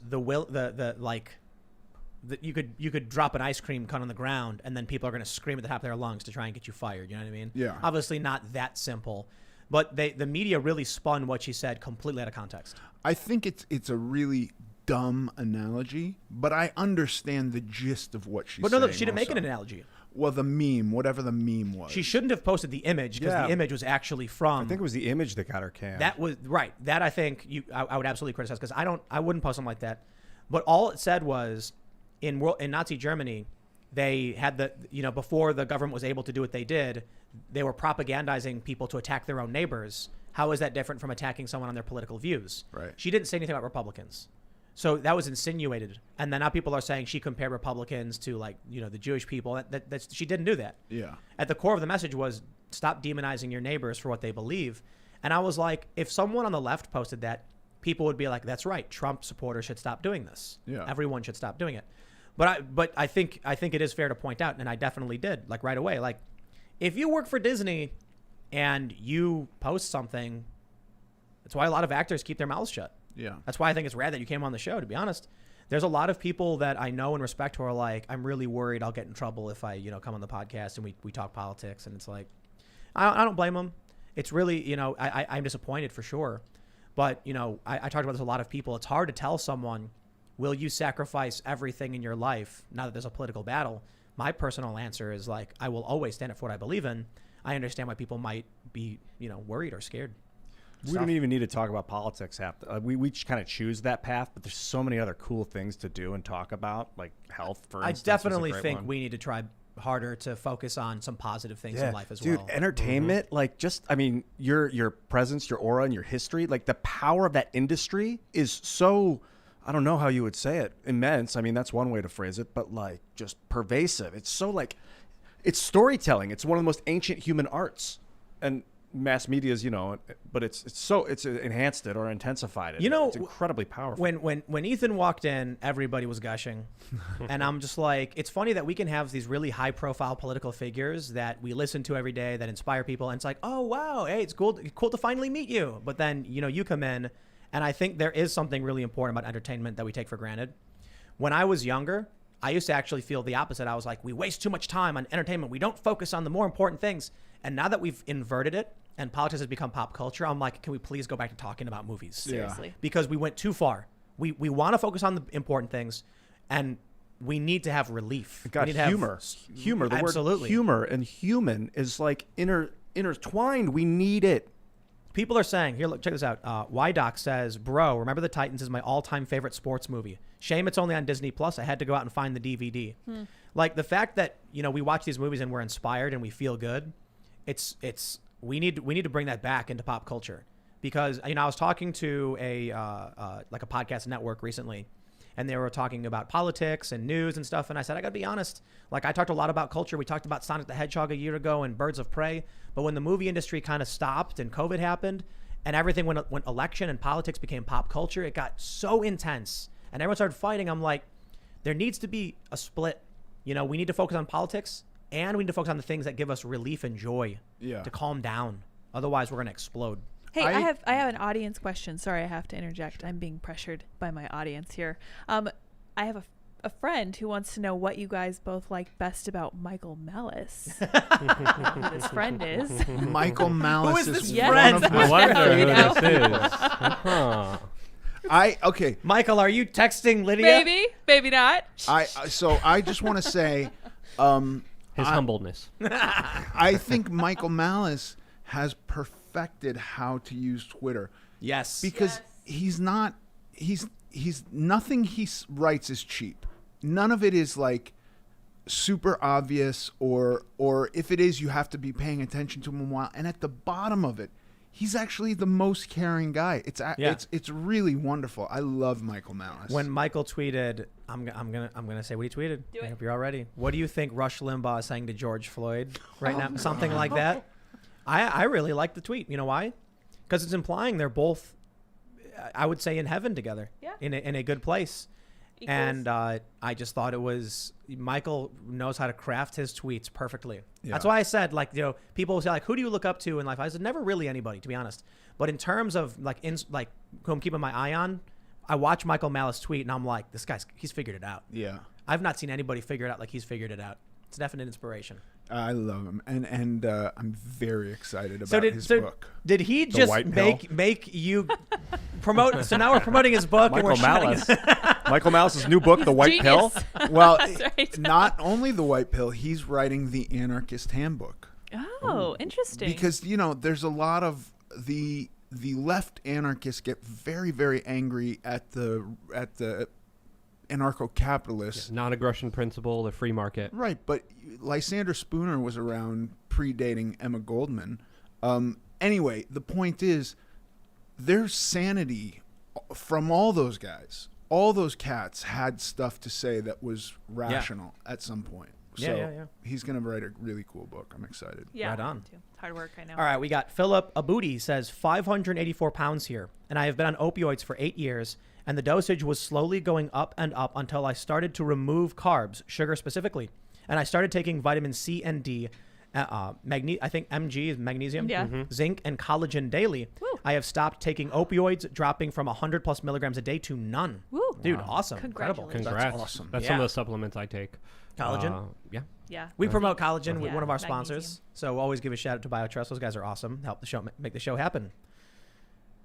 Jordan Schaffer says, join the family at timcast.com. YouTube lost all my confidence in it when I couldn't donate a normal amount easily. Thank you for the amazing content. Y'all are the best.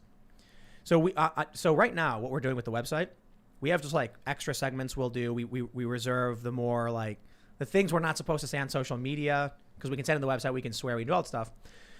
But what we want to do with timcast.com, but maybe a bigger brand, maybe we'll start with timcast.com, is actually original shows. So other podcasts, but even fiction stuff, that may be down the line. I think we might start with mini docs and man on the street interviews and just get more and more content and really, bring some, bang for your buck.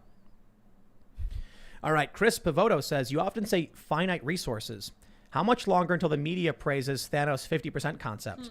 Sell me a 40-year-old using the internet for 20 years on a VPN.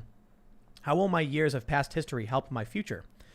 The Thanos thing, aren't they already doing that? The Great Reset? Sacrifice, yeah. I mean, Well, they kind of have accepted that the human population there's too much and that people are going to die regardless. So they're trying to get ahead of the curve on that. Well, or the human something. population is going to go down, according to many statisticians and scientists, by the year 2044, according to some estimates, or even sooner, because a large swath of the Western populations are declining in numbers rapidly. And there's a big, huge loss of sperm count. There's a huge rise in miscarriages. There's a huge rise in infertility. So the population is dramatically going down in shocking ways that are going to have huge, profound implications that I talk about on my YouTube channel, because this is huge stuff that deserves more coverage. definitely. But also, isn't there something to do with as groups move out of poverty, they have less kids? Yes. That's got to be part of it too, right? Yeah. Well, yes, that's why Western countries and Japan are dealing with this, but each country is different. China is different because of their one-child policy that a lot of establishment elites like Ted Turner call for in the United States. Individuals like Prince Philip and Bill Gates kind of, advocate for depopulation as well. So there's a lot of different variables. The population in China might normalize. The population in Africa is going up dramatically. So.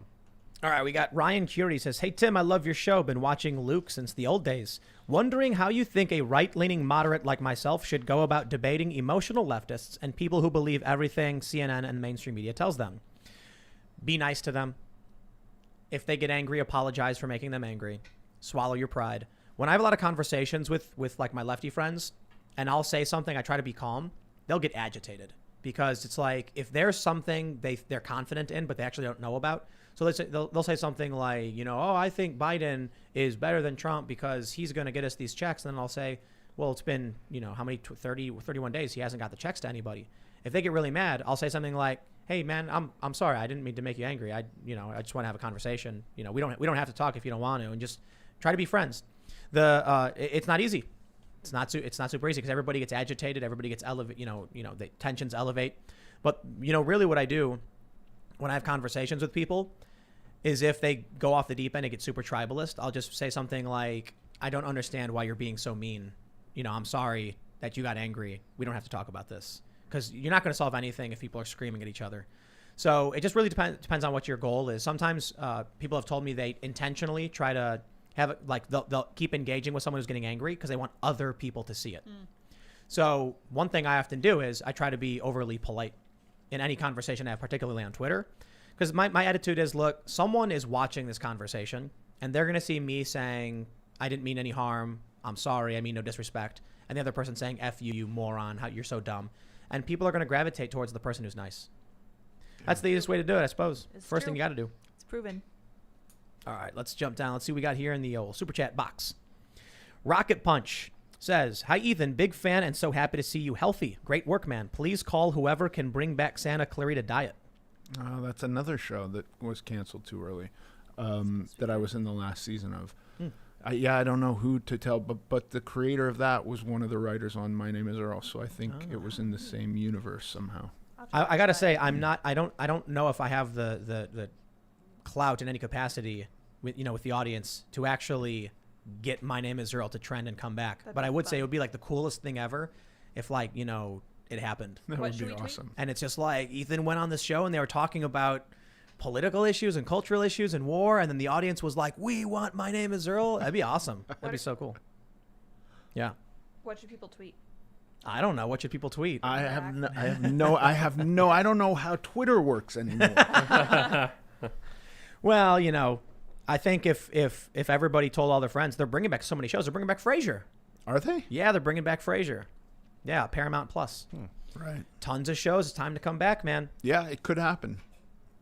Daddy T says, Tim, what's your favorite skate video besides your sponsor me tape? I don't have a sponsor me tape. I've never done anything like that. I hate filming.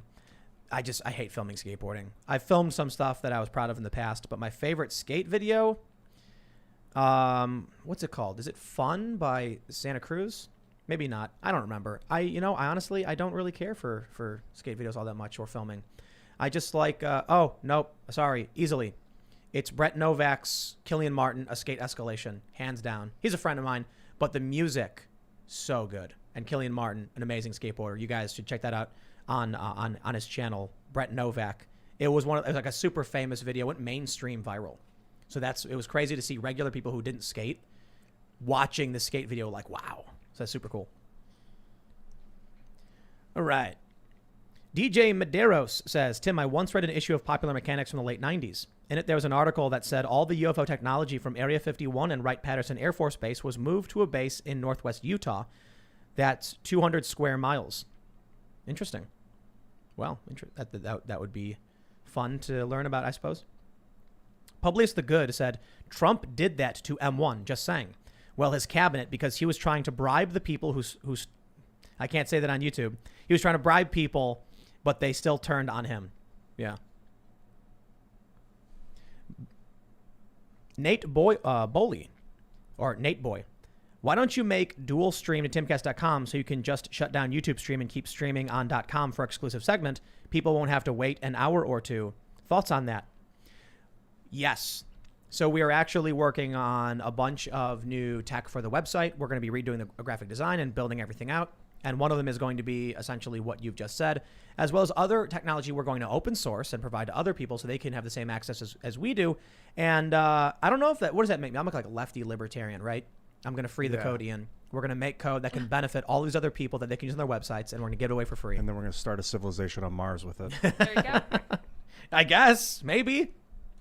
Ambitious. Titan Tech 90 says, I went to high school at Papio South, and we were the Titans. We got Denzel and the original Titans coach, Boone, to come visit when we opened. You look great, brother. Keep up the great work. Thank you very much. Ashley Parrish says, whenever I see Ethan, all I hear is The Tuna, one of my favorite movies. You look fantastic, and now if I didn't know it was you, I would never guess it was you.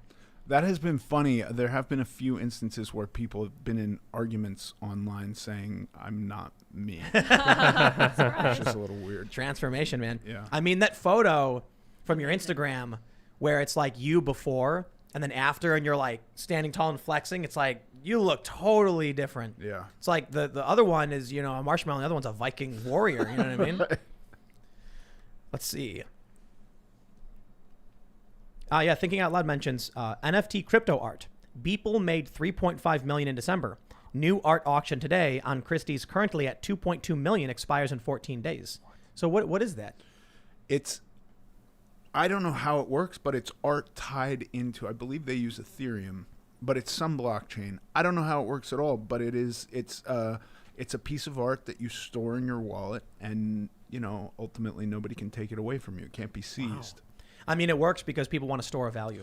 I'm saying I don't know how it's fabricated. Yeah. You know.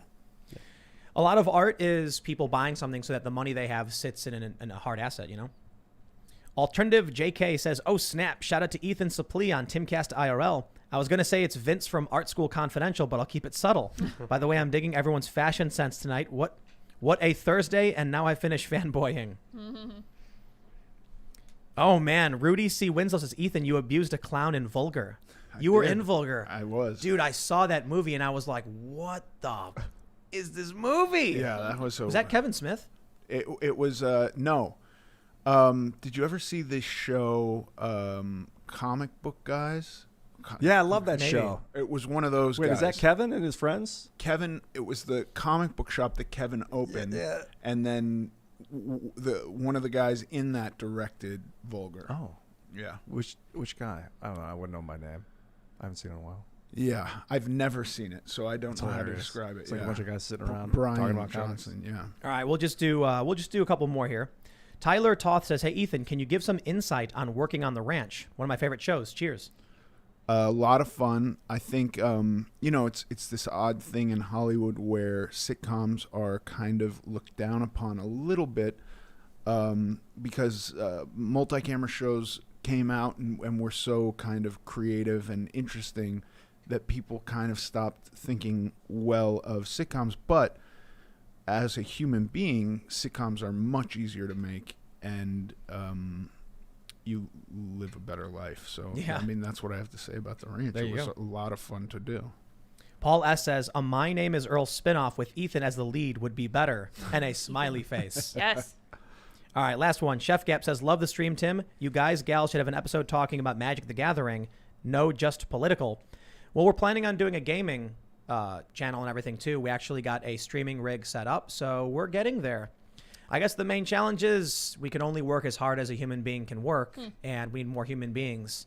So I will tell you, I think I'm looking now for like 2 journalists and probably some developers, but we still have to suss out what the full plan is going to be before we can get to that point. Tim actually got Yeah. me a little Magic the Gathering gift today. Awesome. Bob Ross original art. Labs. So excited. So neat. It's beautiful. One of my favorite artists. Magic the Gathering is a card game. One of the core components are called land cards. And they took Bob Ross paintings for the art on the cards, and it's got Bob Ross's name, and it is beautiful. It is incredible. Happy little mistakes. Happy little mistakes. All right, ladies and gentlemen, thank you so much for hanging out. We're going to be jumping over to the exclusive members-only segment in a little bit. So make sure you follow me on all social media at Timcast. Check out my other YouTube channels, youtube.com/Timcast, youtube.com/TimcastNews. We do this show on IRL Live, Monday through Friday at 8 p.m., but we are on all podcast platforms. So leave us a good review. You know, shout us out on these platforms. Give us all the good stars and all that. But don't forget to like, share, comment, and subscribe to this channel as well. But seriously, sharing is the best thing you can do. It's greatly appreciated. And we'll see you all in the next show. But Ethan, you want to shout out anything in particular, your podcast? I have a maybe? podcast called American Glutton, and you can see images of me on Instagram at Ethan Suplee. There you go. So right now I am posting and memeing about the current situation in Syria on Luke We Are Change on Instagram and Twitter. If you want to support me, you can on thebestpoliticalshirts.com. And I'm pretty close to 700,000 YouTube subscribers on my main YouTube channel, We Are Change. And if we could get to that milestone, it would mean absolutely nothing. But I would smile for a little bit. It'll be like, They booted you. It'll be cool. So thanks so much for having me. I'm Ian Crossland. You can follow me at iancrossland.net if you'd like to see me play video games with my friends as well. You can follow me on Twitch at iancrossland.tv. Was that right? No, it's twitch.tv/Ian Crossland. Boom. I'm a gorilla. Buy a t-shirt. Oh, yeah. There you go. And I am Sour Patch Lids on Twitter. And I am Real Sour Patch Lids on Instagram and Gab. And Sour Patch Lids on Minds. We're going to talk about some Hollywood stuff, I think, in the exclusive members only segment. I got so many questions, but there's also some stuff happening with Lady Gaga. I know a lot of people probably say, "Oh, we don't care about Lady Gaga," but this I think is fairly important. So we'll talk about this. Thanks for hanging out, and we'll see you over at timcast.com. Bye, guys.